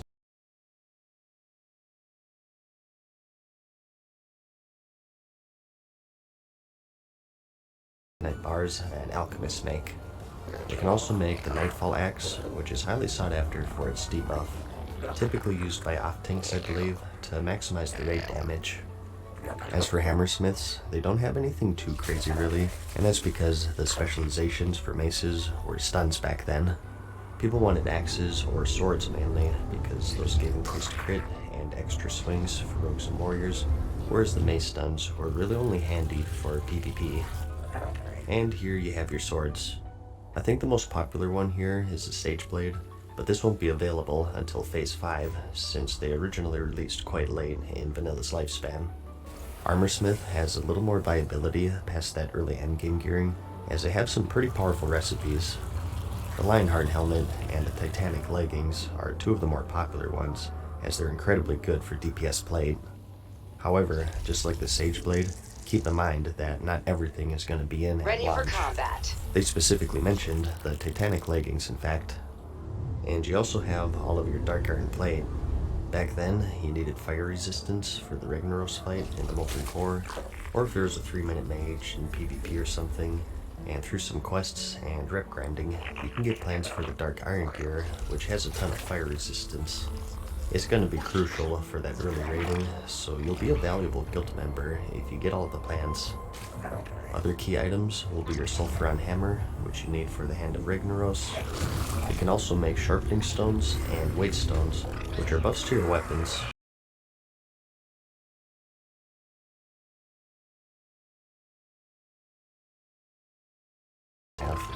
It puts a buff on your main hand, so you don't want any stones blocking that. And keys are also going to be your best friend.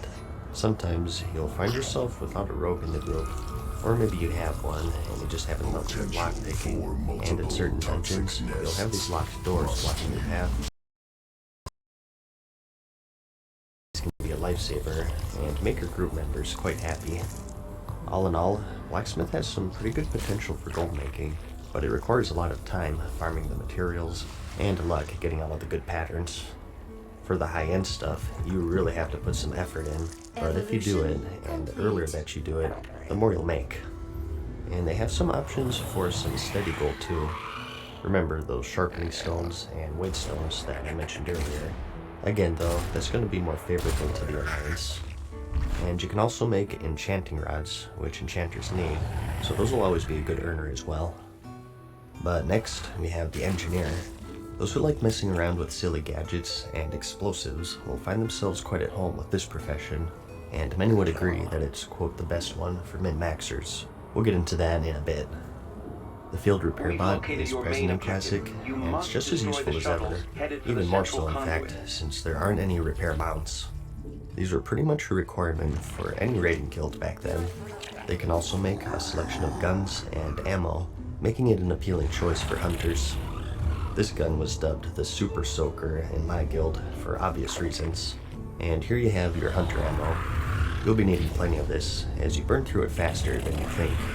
Keep in mind that even if you don't use guns, there exist NPCs in your main city that trade bullets for arrows, making this an appealing choice for even bow wielders out there. They can also make a helmet for underwater breathing, which is more useful in Classic due to the shorter breath timer in general. And you also have a selection of trinkets, which is notable since good trinkets are much harder to come by in Classic. My favorites were the elemental ones, where you could reflect spells. I always kept an ice reflector on hand for those pesky mages, and the fire one is especially useful if there's a 3-minute mage gibbing you. You also have the Goblin Jumper Cables, which can sometimes bring a player back from death. Being a rogue who's quick with the vanish when things went awry, this saved quite a few corpse runs for my party, I'll tell you what. It's also great for a hunter who feigned death. Objective terminated. And we also have the stun bombs.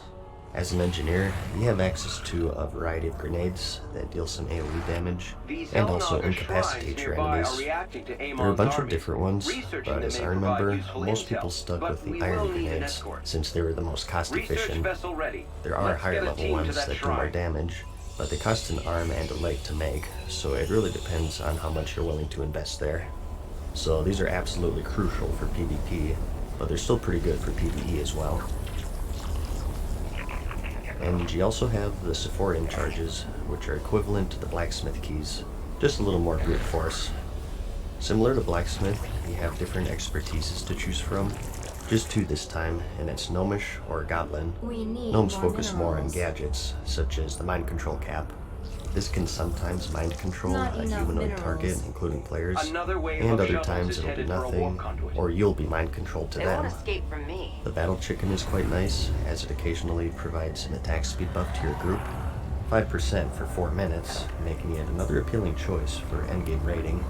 This is going to be a must for min-maxers and high-end raiding guilds. And you also have the Rocket Boots, which are a classic.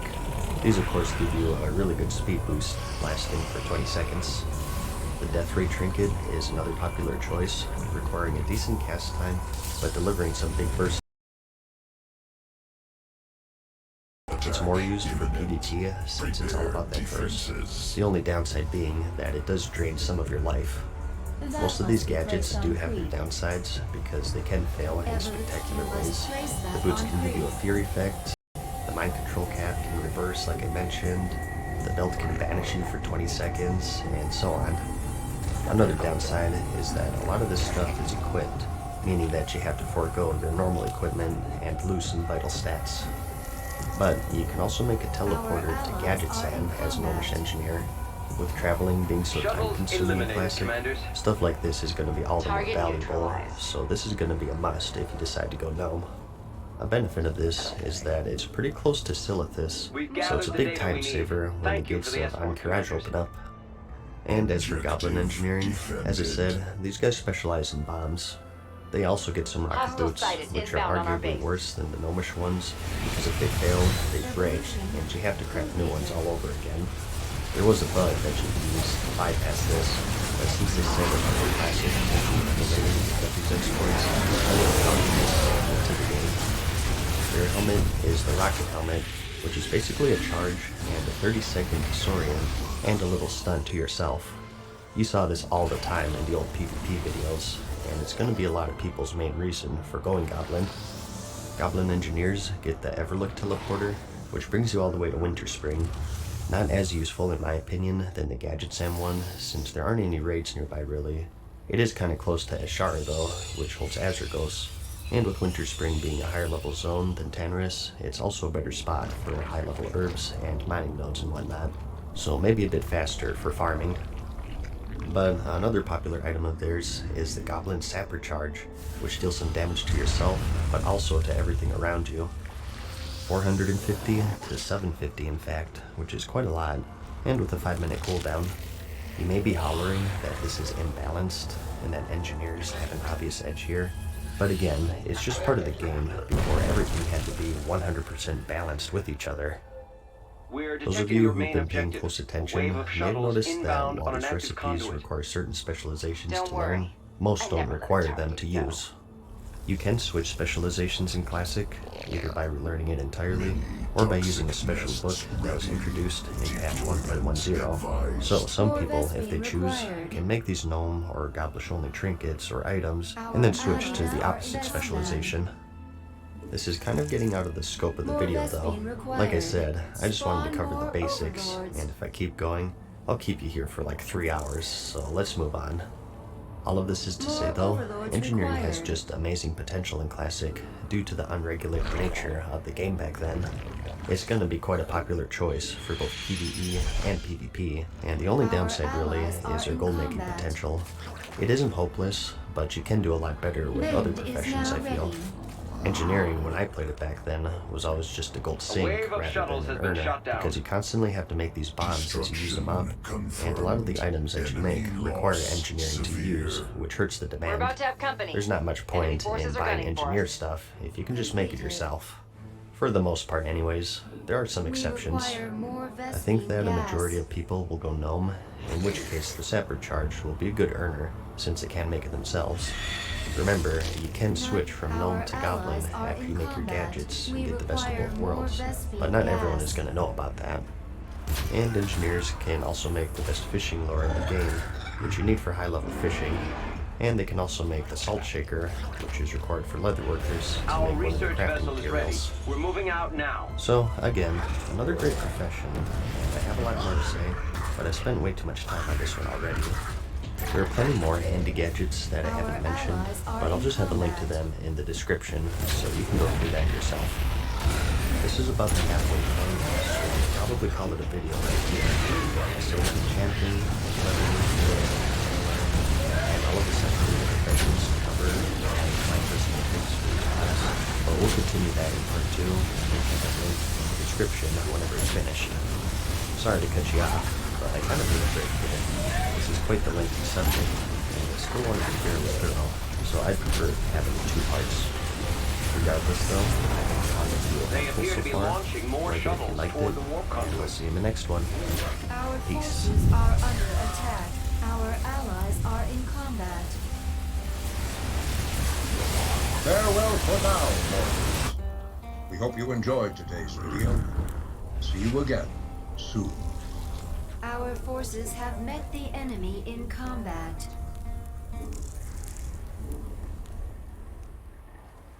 Our forces have met the enemy in combat. Our allies. Enemy combatants in motion. They're headed our way.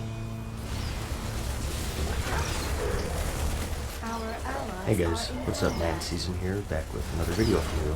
We're finishing off the profession guide here, so let's get right into it. In part 1, we covered all of the gathering professions, and also alchemy, blacksmithing, and engineering. And today, we're finishing it off with enchanting, leatherworking, tailoring, the secondary professions, and at the end, I'll also give you my personal picks for each class.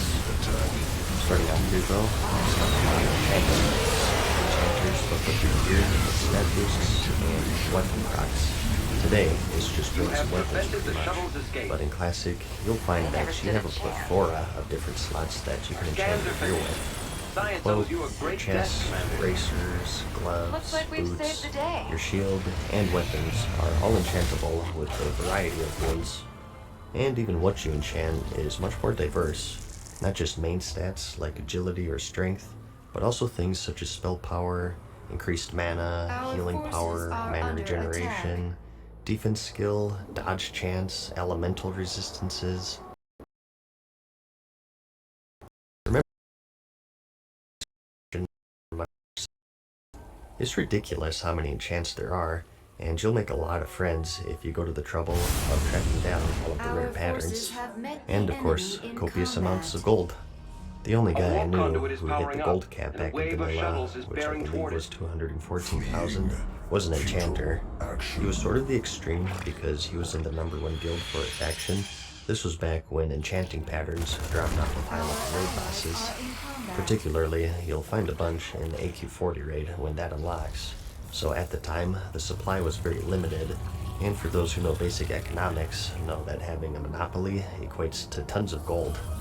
I'm a believer that the raids will be cleared much quicker this time around, so I don't think it'll be as extreme, but I mean, you can only clear them once a week still. Regardless, it'll be a good moneymaker, especially if you know what you're doing. Some popular enchants would be Crusader, which was a strength proc for melee. You needed Righteous Orbs, which you got from the Stratholme dungeon mainly. I spent quite a while in that place just for those, and Agility was a good one for hunters, Enemies on the offensive. offhands and Prepare to rogues. defend. And you also have spell power and healing power for the casters, and all of those various stat increases I listed earlier. And they can also make weapon oils, which are sort of the equivalent to the blacksmith's sharpening stones and weight stones. These increase spell power and spell crit for caster DPS, or mana per 5 and healing power for healers. Something to note here is that this is before the advent of Vellans. You can't simply enchant one and throw it on the auction house. To enchant someone's gear, you have to put it in the Do Not Trade window, and you enchant it from there. A downside, obviously, is that it's a little more cumbersome, but a plus is that it promotes more interaction between players, which is one of the main aspects you'll find with the game. I actually prefer it this way, if you ask me. You may be wondering what profession to pair this one with, as herbing, mining, and skinning aren't related. Usually it's tailoring, and that's because it's really the only self-sufficient crafting profession. You get the materials for tailor just by looting cloth, and you can make green items to disenchant to stock up on enchanted materials, but we'll talk more about that later. Next up though, we have leatherworking. This is the leather and metal counterpart of blacksmith, of course aimed for the shaman, rogue, druid, and hunter, and you can also make some miscellaneous stuff, such as quivers and ammo pouches for the hunters, and a selection of cloaks. Similar to the blacksmith, you have a variety of resistance gear that you can craft, which will be crucial in raiding. The fashion is questionable, but hey, it gets the job done, I suppose. On a serious note though, you're going to want at least one of these in your guild to equip everyone with the proper gear, whether it be for fire, frost, or nature resistance. They also made the Onyxia Skill Cloak, which as I mentioned earlier, is required for the Nefarian fight in Blackwing Lair. They can also make armor kits to upgrade your chest, legs, hand, or feet gear slots, the most useful of which being the core armor kit, which provides booster defense, but you need a rare pattern for that from the local core raid. Aside from that though, you just have a bunch of good gear in general that you can make for leveling or brilliant. They have a few sets here and there that'll be best in slot for the pre-raid gear. It's also another profession that's split up into 3 specialties, and that's tribal, elemental, and dragon scale leatherworking, each catering to certain classes. Elemental and tribal are for leatherworkers, so druids and rogues here. Usually, agility wearers go for tribal, mainly because of the Devil Star stats, but you also have the Korham belt pattern, which is a fire-resist intellect belt. And as for elemental, we have the Stormshout set. I think tanking druids used a couple pieces of this, although it's not too great, so don't get too crazy with that. And you also have more fire-resist gear in general, which is handy, but they're also quite expensive to make, so it's kind of rough. Again though, I'll have links to each recipe for these in the description. And Dragon Scale is your male specialization, so hunters and shamans here. Here's some examples of what they can make. So the biggest strength of leatherworking is going to be that resistance gear. It really depends on how much you value.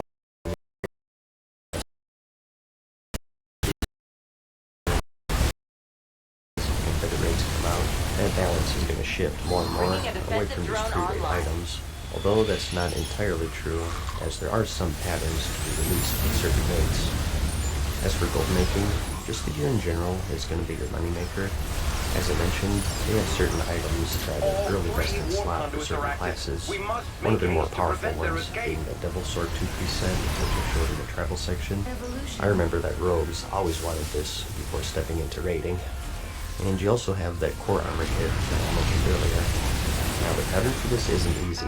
It's a drop from the Molten Core raid, so it might take a while, but once you get in, it'll be one of the more steady ways of earning gold as a leatherworker. Of course, the earlier you get it, the better. I also mentioned earlier that engineers could make leatherworkers a salt shaker. Using this and some defrost salt, every 3 days you can create some refined salt that you need for cured rugged hide, which is used for a variety of recipes. Since it's on a cooldown, it gains some value.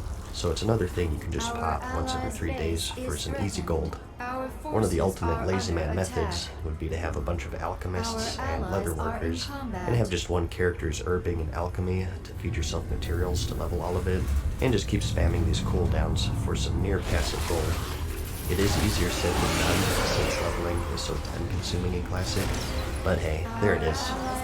And lastly, for non-gathering professions, we have the tailor, which is everything to do with cloth. Armor, bags, and also the cosmetic shirts. In terms of gear, we have a similar story going on with leatherworking. We have a ton of resistance gear, which is always going to be crucial. Fire, frost, and nature, and a bunch of leveling and general raiding gear. Some items of note are the Robe of the Void for warlocks, True Faith vestments, the Robes of the Archmage, and the Robes of Winter Knight are some of the higher level craftables, to name just a few. You also have things like the Spider Belt, which is quite handy for PvP, so that'll be a good moneymaker.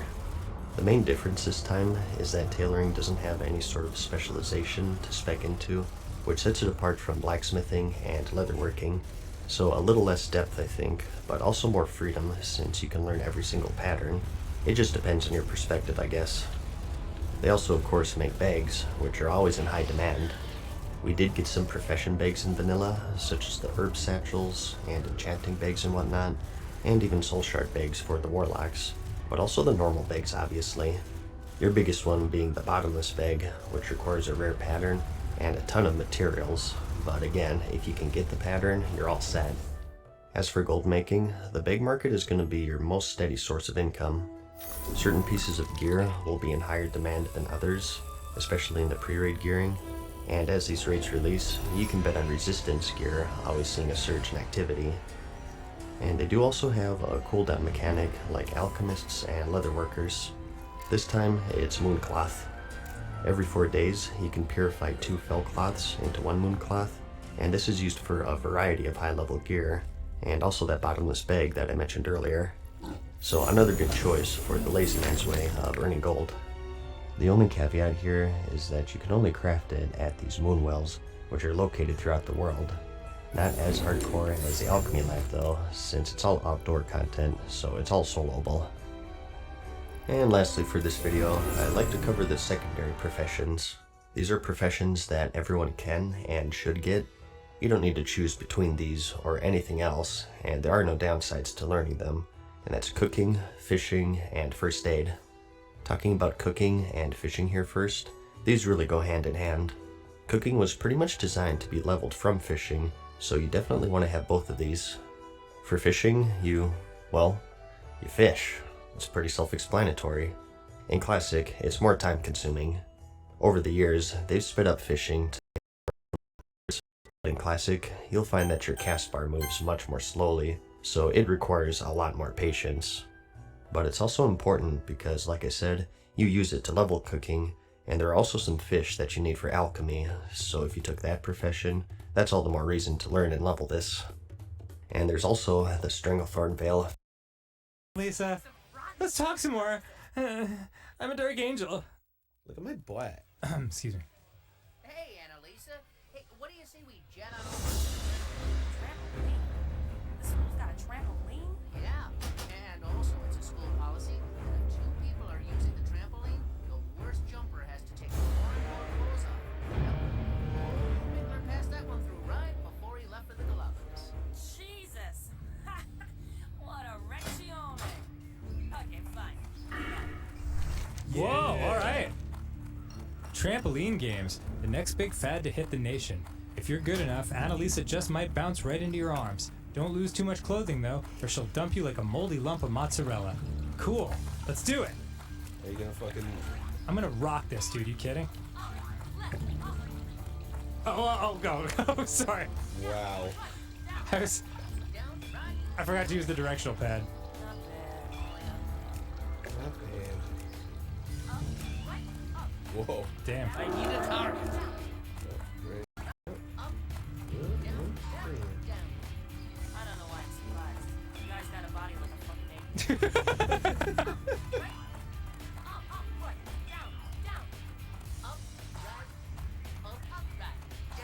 Nice. Yeah. Whoa. They're playing Angel in the Centerfold, but like a rip-off of it. Like not quite enough to get sued. Whoa. Manoodle-wee. Gee whiz. Boing. You can see some nip through that. I can't believe it. That's getting censored. Yeah, it should be. Yay! You did it. Sweet dude. Getting censored. Yeah, it should be. Yay! You did it. Sweet dude. Have fun censoring the moving nips. Yeah. Matt and Ryan. You're welcome. You might want to censor everything with Luba, by the way. Because, I mean, she's just kind of at attention at all times. You're doing good. It looks like the only... I'm doing well. It looks like the only thing standing between you and Annalisa is Daddy. for ya? And he can't be so bad, right? Uh-oh. Mob boss daddy. About to get C-blocked by the MIFA. The MIFA. Oh, shit. Yeah, what is it? Oh, hi, Daddy. Uh-oh. See you soon. Tell him you're sticking around this weekend because you got a hot date. Yeah, I don't think I can do that. My pop here used to keep talking to him like that. I go this weekend. Jeff Gold. He's dated everybody. Right. Come on. He knows I got standards. Cheese is just an advertising gimmick. Second, ugly guys try harder. And third, never give a prostitute a blank check. I can't leave the man on hold here. I gotta tell him something. Here, hand me the phone. I think I can handle this. All right, listen. Great to meet you. Don't go breaking balls, or he'll have yours brought up on his mantle. Whoops. Yeah, hey, this is Larry. Larry Lovich. I'm afraid Annalisa is going to be busy tonight, so she'll have to take a Keep rain your feet on the ground.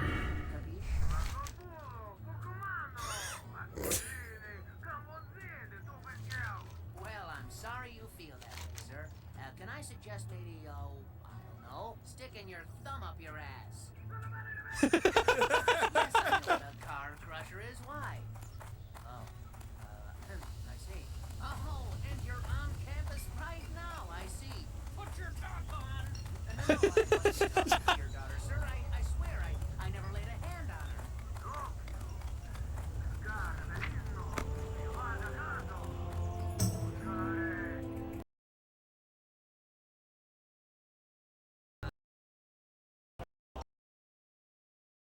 I'll be sure she's fully dressed. I want to give you a understand my part, and for my part, I get out of here. Take the phone! Run for your life! Help me! Tell him I'm sorry! Hurry, Larry. I think that prick traced the call. Let's get back to your place quick. He'll never think to look for us there. Put your top on! Just the fucking angry Italian voice coming over the phone.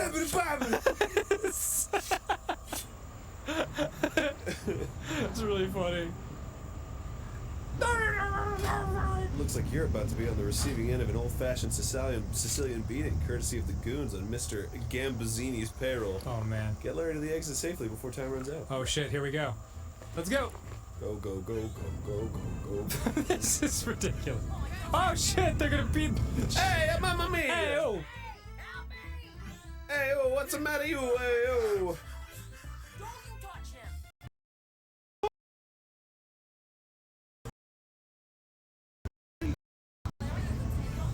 Use your cheese mummies!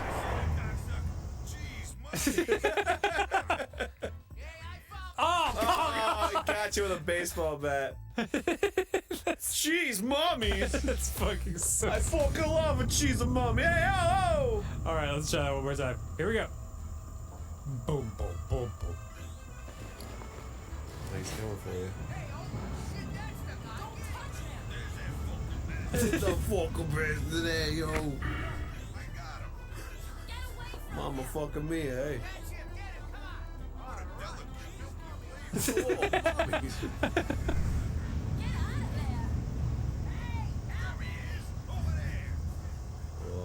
Who's the mummies? That's a good source of calcium. Oh god. I love this game. I'm fully on board now. It's completely turned around. A good source of calcium. Hey. This is it. We did it. Oh my god, really? Yeah. Sweet. We're getting the Annalisa ending. Your dream is coming true, Aaron. I know, but you're about to be disappointed, I believe. Yeah, I know.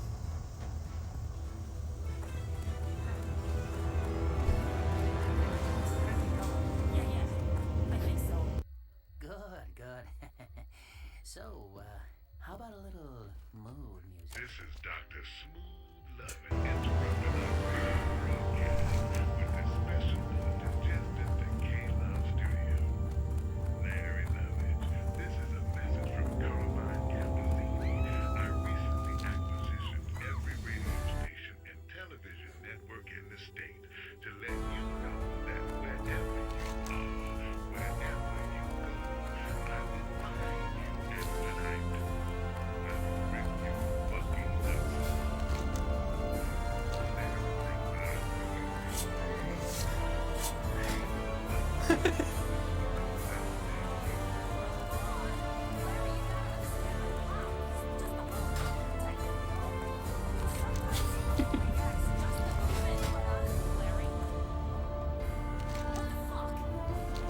I mean, he's already gonna kill him. Yeah. Fuck. Acts just a little bit, but Larry? What the fuck? I mean, he's already gonna kill him. Yeah. Might as well have sweet sex. He's just as likely to find you dead in the garbage dump from a crushing fall than he is in the bedroom. Well, we did it. We did Annalisa. We did it! Hooray! But, Oh, I'm sorry. Well, she did look beautiful. Yeah. And it was Well pretty met. funny. And But I wanted to fornicate. I know, I Aaron. wanted to consummate our relationship. That's life, bro. Guess so. Yeah! Oh, the fish in the newspaper. You know what that's from, right? Godfather. Godfather. It's a sign. It means Luke Caprazzi sleeps with the fishes. One step closer to being on Swingles. All right, cool. Right on. Hey there, wanna be Don Juan's and Walnut Log coming down for a challenge on Swingles. Oh, we can do Swingles Oh, now. shit. Next Hey, time all we right. Game Next time we Game Grumps. Sick.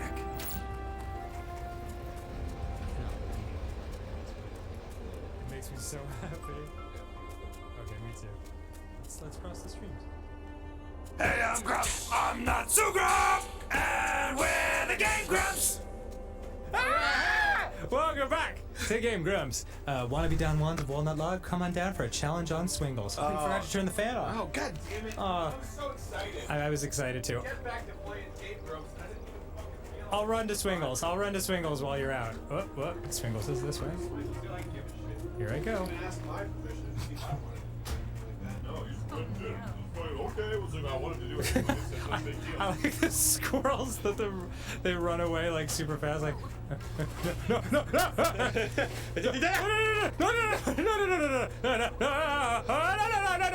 Goddamn stripper.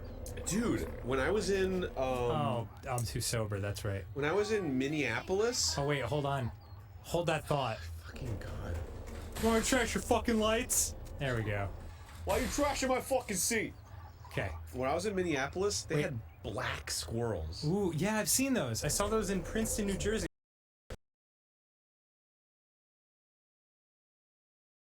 Fresh. So dozer. Do you get to date her? I don't know. Well, hey, look who's back. You're really cutting quite a swath through this campus. Yeah, I am. What's a swath? I don't know, it's just an expression. Oh, you mean like beaver or fur burger, huh? What? If you're here for the dance contest, get your butt on the stage. It's starting now. Dance contest? Yeah. Shit! You know the drill. You'll have to really impress Uma if you want to stay in the running to be on Swingles. And other chicks on campus aren't going to have much to do. You can prove yourself here. Good luck. All right, here we go. Oh, it's Annalisa. Whoa. Damn. Oh God, it's fucking copyrighted music. Oh, say stuff. Put some music over this. Blah blah blah. Love you long time. Shit, I was just singing the song. Copyrighted music. Copyrighted music. Here we go now. Dancing to some copyrighted music. 1, 2. Skip some more. You can't hear it on the floor. Hey DJ, turn it up. This guy's gonna burn it up. Come on, dance to the song. Can't hear it because it's not playing. DJ, turn it up, but not this. Turn something else up. Turn this down. Hey DJ, find some royalty-free music. Look on YouTube for some royalty-free Kevin stuff. McLeod, right? Does a lot of cover. Okay, I think I did it. You did it. Woo! Yeah! What did they spend for that fucking needle drop? I don't know. That was impressive. Almost as impressive as my confidence-raising victory. Yes! Dude, I said maybe. Oh, Jesus! Why?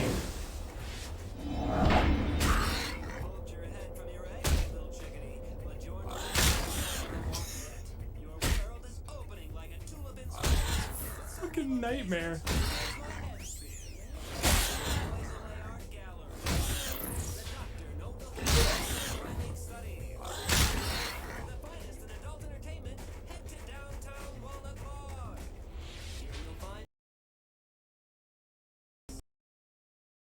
Are these new areas? Yep.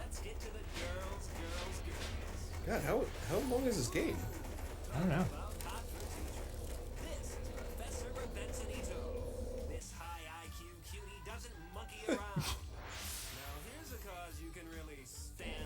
Oh, it's Animal Rights Crap Girl.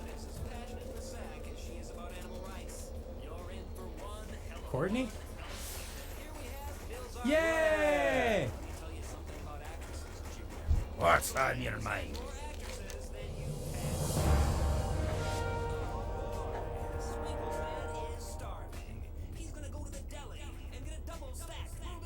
Get some lips while you're at it. Woo! Alright, sweet. New Goyles? New locations? What more could you want? Hey, good. Out of this game. My God. Oh, so the reason I went hey when it said Lefties 2 was Lefties is the original bar where Leisure Suit Larry 1 begins. Oh. I'm impressed. You actually possess motor skills. Yeah, I know. Back in high school, I was the pirate in Swan Lake. There's no pirate in Swan Lake. Believe me, I know that now. Oh my God. I love Swan Lake. You know, I like pirates too. I gotta say, the writing in this is pretty dang good. Yeah, it's very up or down, but like sometimes it's quite great. Okay. It's like dialogue. Hey, Charlotte! Yeah, you can talk to her. Oh yeah, the Animal Rights Girl. Tell you what, I'll get wasted at the bar first, and then I'll do some trampolining with Luba, and then I'll go talk to Charlotte. Luba. I have not. Okay. That guy's wiener. What? Harriet! Oh, love you, girl. How I miss her. Yeah, she's just the best. I love the American flag bikini and short shorts combination. I mean, they really didn't need to hire all these girls. No. Like, they made 3D models of them. They have...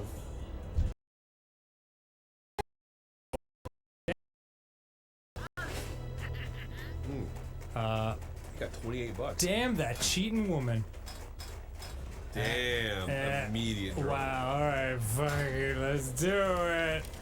It's like mouth coveringly nauseous. Whoa, Damn, Zana. Holy crap. Goodness gracious. She is... So she is Russian.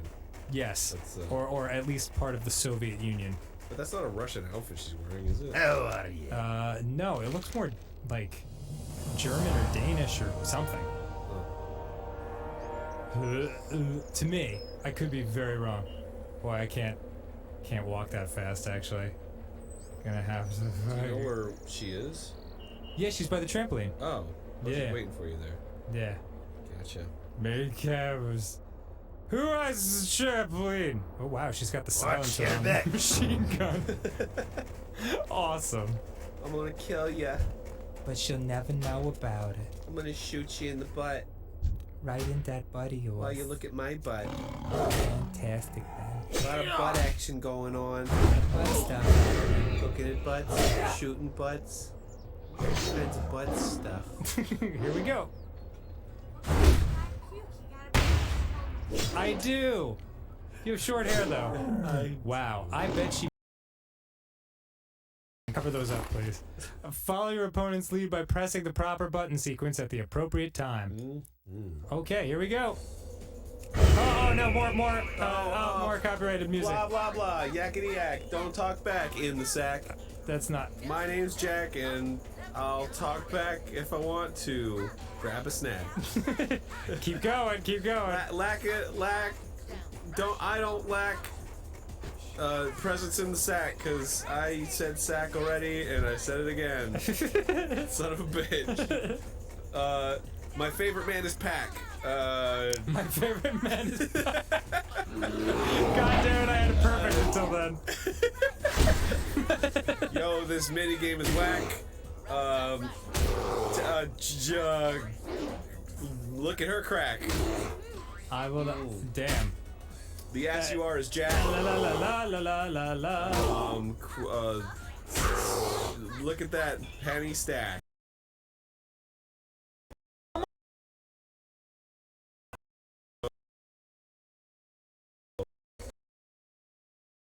Jumping around all over town. Got it back just at the end. Woo! Boy. What a close I one. hope the music ends. So Me too. Yeah! We did it. Man, coming up with rhymes is hard. Yeah, especially like something like I'm too sexy for my shirt, so sexy it hurts. Damn it! I mean, jeez, man, that bra, what's even the purpose of it? It's, well, I guess it holds the boobs up. There you go. Yeah. Hadn't thought of that. Sorry. But I mean, as far as coverage goes, it's not really leaving much to the imagination. Talk to me. Hello, guy. Hey, do you mind if we head back? I'm starting to sober up a little. Okay. Okay. She's upset about that. Yeah. Bummer, whatever. Oh, is this her ending? I get barfy when I'm drunk. Okay, where am I? Never drink. Yeah, but still. Is she in the dorm? Yeah, she rooms with Ione, remember? Oh, that's right. Yeah. The unlikely duo. Yeah. She walked in on us, thereby ruining my sweet threesome with Ione and a teddy bear. Oh, yeah. Wearing a strap on. Wouldn't she have been into it? I can't remember. Seems like the kind That of was so long ago, dude. The Zieglers. Here we go. There you go. Oh. What? Where are you? Where are you, Luba? Oh, Welcome. She went back to the dance club. All right. Tell you what. Let's pee it out. And then I'll talk to Charlotte real quick, and then we'll call this an episode. Who's Charlotte? Charlotte's the animal rights girl. Oh, that's Yeah. right. Oh, thank goodness you found a good, reasonable place to pee.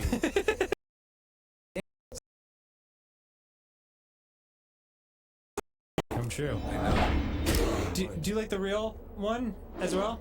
She's quite pretty. Yeah, she's cute. Yeah. She's got a real 90s look. Well, this was 2004, so it's a holdover. Holdout. Yeah. I mean, super adorable. I guess it's like an early 2000s look. Yeah. It's very new metal. Yeah. Let's chat it up. Hi, Charlotte.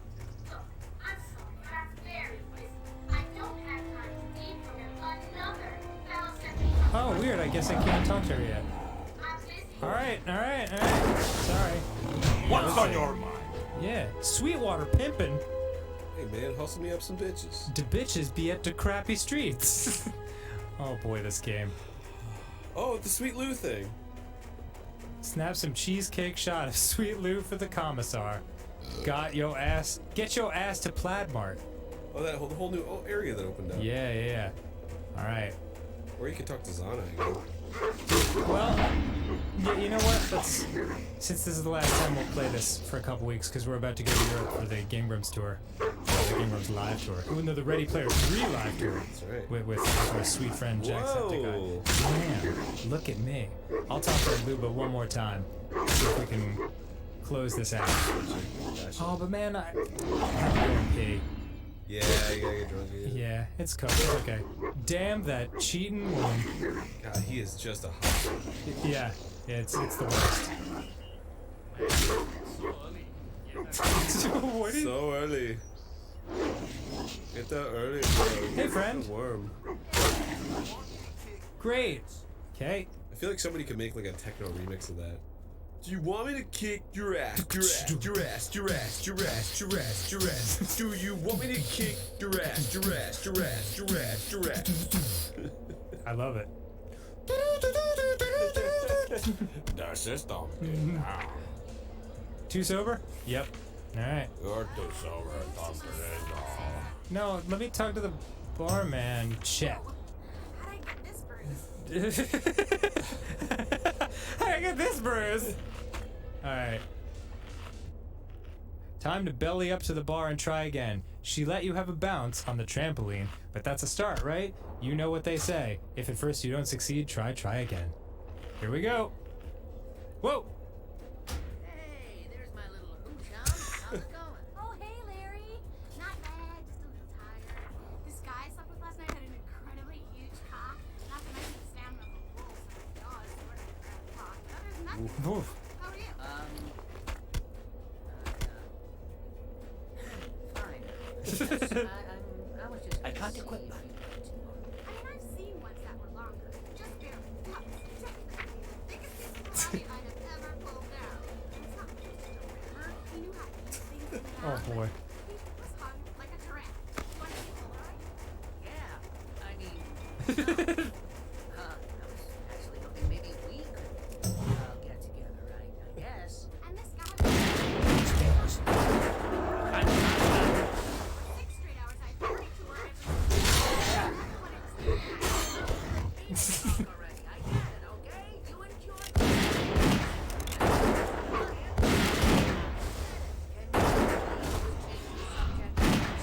Jerry.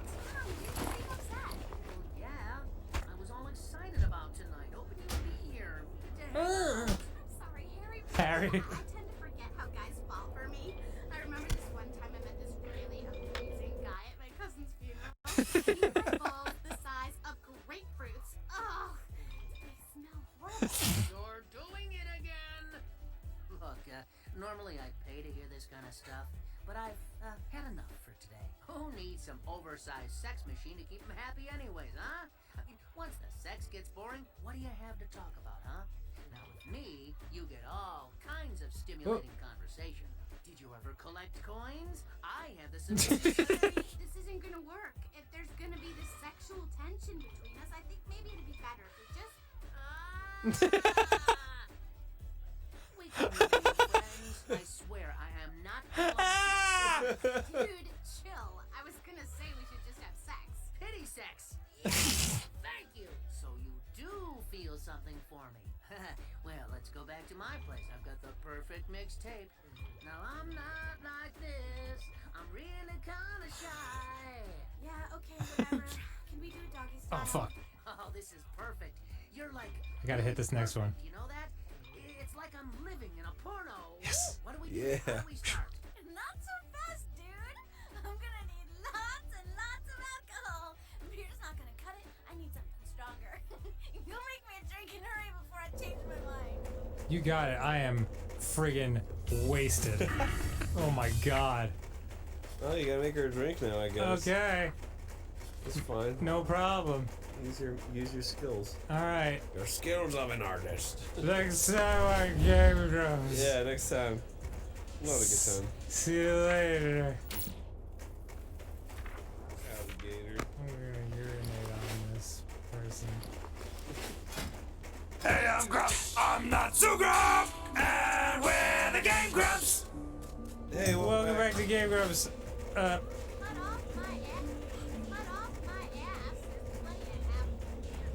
We're playing. Oh, alright. Wait, did You she got not my play attention. anymore? I don't know what. Fail? Did I fail? What was that? Oh, Damn that cheating woman. Hold on, let me pee on the bar. Alright, cool. A little bit better. What do I have to do? Hi, Annalisa. Hey, look who it is. Ray Nice. Well met. I didn't know that angels could fly so low. Leave me. Okay, cool. A wife of tenured professor. Safe travels. Hey, you're invading my personal space. Steve, what's up, my man? Come on, I'm thinking about stuff. Wait, so you can't talk to what's her face again? There we go. Sorry? You can't talk to Luba? No, I can't talk to her anymore for some reason. Let's see. Fail? Luba drinks. She's had sex and it makes me have something strong. How do I make her You drinks? gotta buy a drink. Chet. Snazzy suit. Every girl's crazy. Oh! Oh, that's Then Zaza will yeah, talk I to me. need to talk to Xana. Xana, that's it. Okay. Bought it. Period or I don't know. Rebel? Dance contest. Cheating woman, coffee, hot, black, and strong, just like May. Rebel quarters. It's a game. Yeah, let me play it. Yeah, Hey, Larry, I bet you're. Oh. Whoa, she's cute. Oh, boy. You want me to bet her? You want me to raise? Yeah, you can beat her. Alright. You have like infinite money. You might as well just. That's a good point. Whoa! Damn. She's one. Goth. Susie's one tough cookie. Pull back the right distance to wind up, then push forward the right distance to throw. Make sure you do a nice straight throw. I know how to play fucking quarters, dude. It's quarters. Oh, I should have pissed first. She's my favorite. Wow, really? I love goth chicks. Oh, rats. Oh, crap. Oh, God, of course she's amazing. Oh, now you're catching on. I'm in trouble. I'm in trouble. Uh-oh. Forgot to pee it all out. Looks like her beer is pee. Sure does. I got. Man, you're really killing it. Yeah. This may have been a mistake. Oh, crap. God damn it, she's incredible. Woo! Well, I guess it's good that you didn't bet more. Hey, you're What's okay. on your mind? What's your back? No aim, no game. Oh, alright. Oh, don't get frustrated. Your breath Yeah, Larry, don't talk shit. You are in the bag right now. You gonna try to go for the money? Oh! Yes! Oh, yeah. Her ankles are gonna catch a quick buzz. Yeah, there. Oh my God! Look at the tolerance on her. Her ankles. She's. Oh my God! Damn. Dude, you got fucked. All right. You got way fucked. I'll have to worry about this girl later.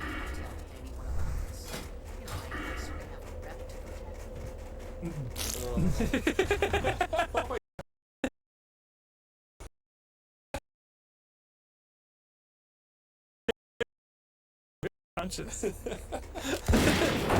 No, please. But I can go talk to Xana because I got the suit. Nice. So they do that. Here comes all the urination. Wow, dude. Wow, it's like a sparkler. Yeah, it's beautiful. It's beautiful. Sorry, Susie. Bye. Oh, you peed on Susie. fuck out of here, man. I'm too sober.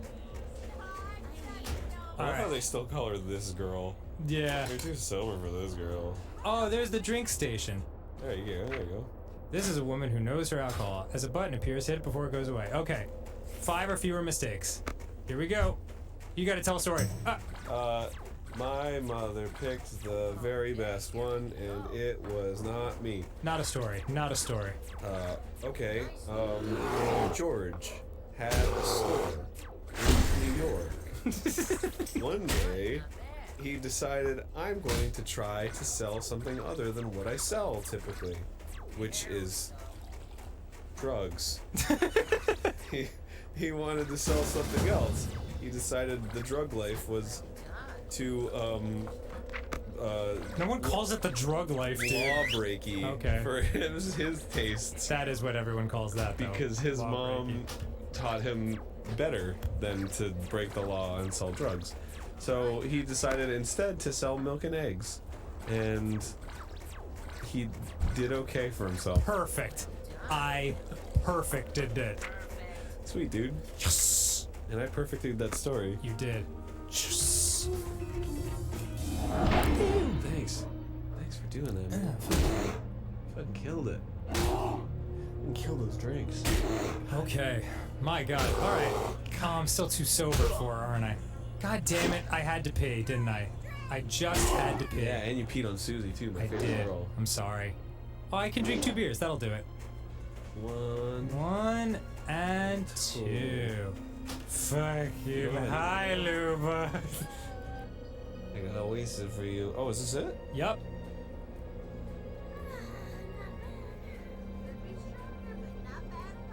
So, you pinned it on you?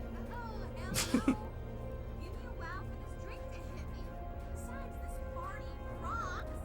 What's the rush? We'll take off later. Damn. What's the rush? If any girl can drink you under the table, she's the one. Pull back the right distance to. I gotta play quarters? You gotta play quarters with her. Oh, but I'm drunk as shit. already! She's already drunk, too. Okay. Fuck, man. Oh, God, it's a wine glass. Thank God I didn't get a cheating woman. You got Susie spectating, too. Yeah. Just judging. Nah, she's actually looking elsewhere. She could care less. She's so cool. Yeah, good shot. It wasn't super, but it was good. Oh my god, her tolerance. Yeah, drink that highlighter. God damn it. That might be it for me. Lucky, but good. Your tolerance is pretty good. Thank God. Yeah. Okay. But I gotta hit like 4 more perfectly. Oh my God. I know, that's dude. Ridiculous. Okay. Maybe she'll miss. Yeah. I'm gonna need to. Wow. Yep, getting better.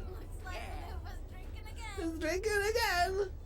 Come on. Oh, I need 2 more. Oh, it's not fair. Even if I nailed every one of them. Wait. No. Aw. Oh, all right. Yeah. Please. Huzzah! Yeah, all the other girls are pissed when I get it in, and she's like, cool. Fuck! Are you fucking kidding me?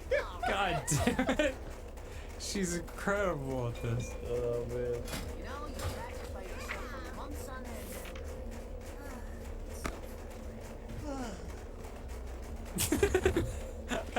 I love that sound.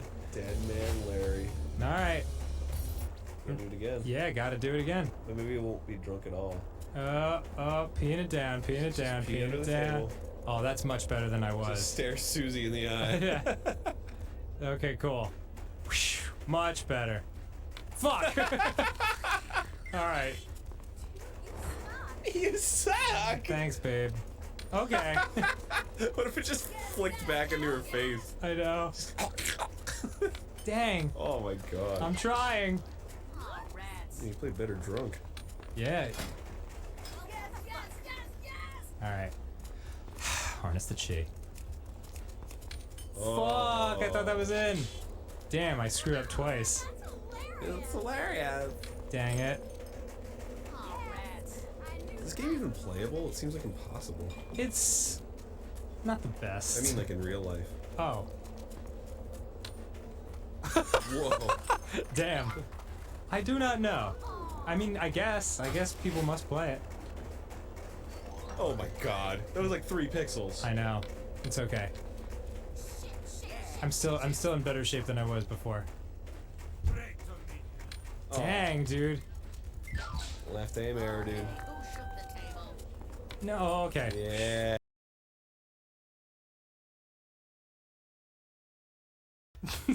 No! Stop!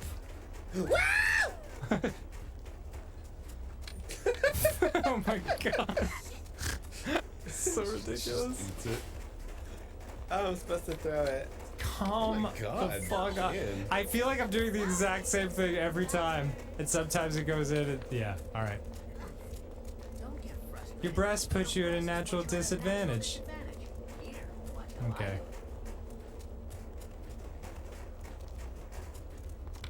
Yay! Sit back! Okay, yeah, she's not in the zone right now. Here we go. Yes! Yeah. Feeling it. Starting to feel it. Starting to feel it. Fuck. Dang it. Nice one, dude. Nice one. Yes. Feel. Please let that be it. Get your whole head drunk, please. Dang it. One more. Shit.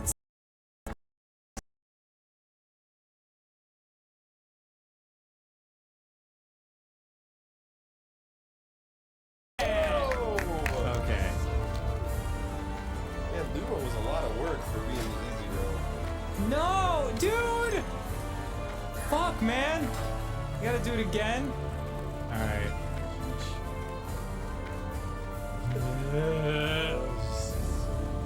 Got it. So much work. That is it. That has to be it. Did it.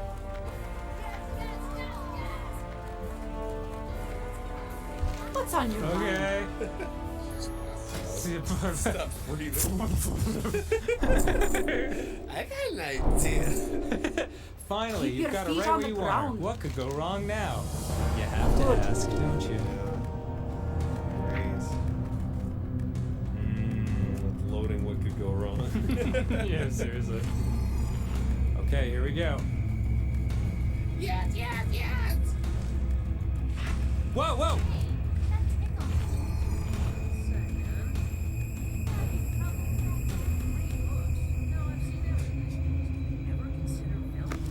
What the hell's going on? I don't know.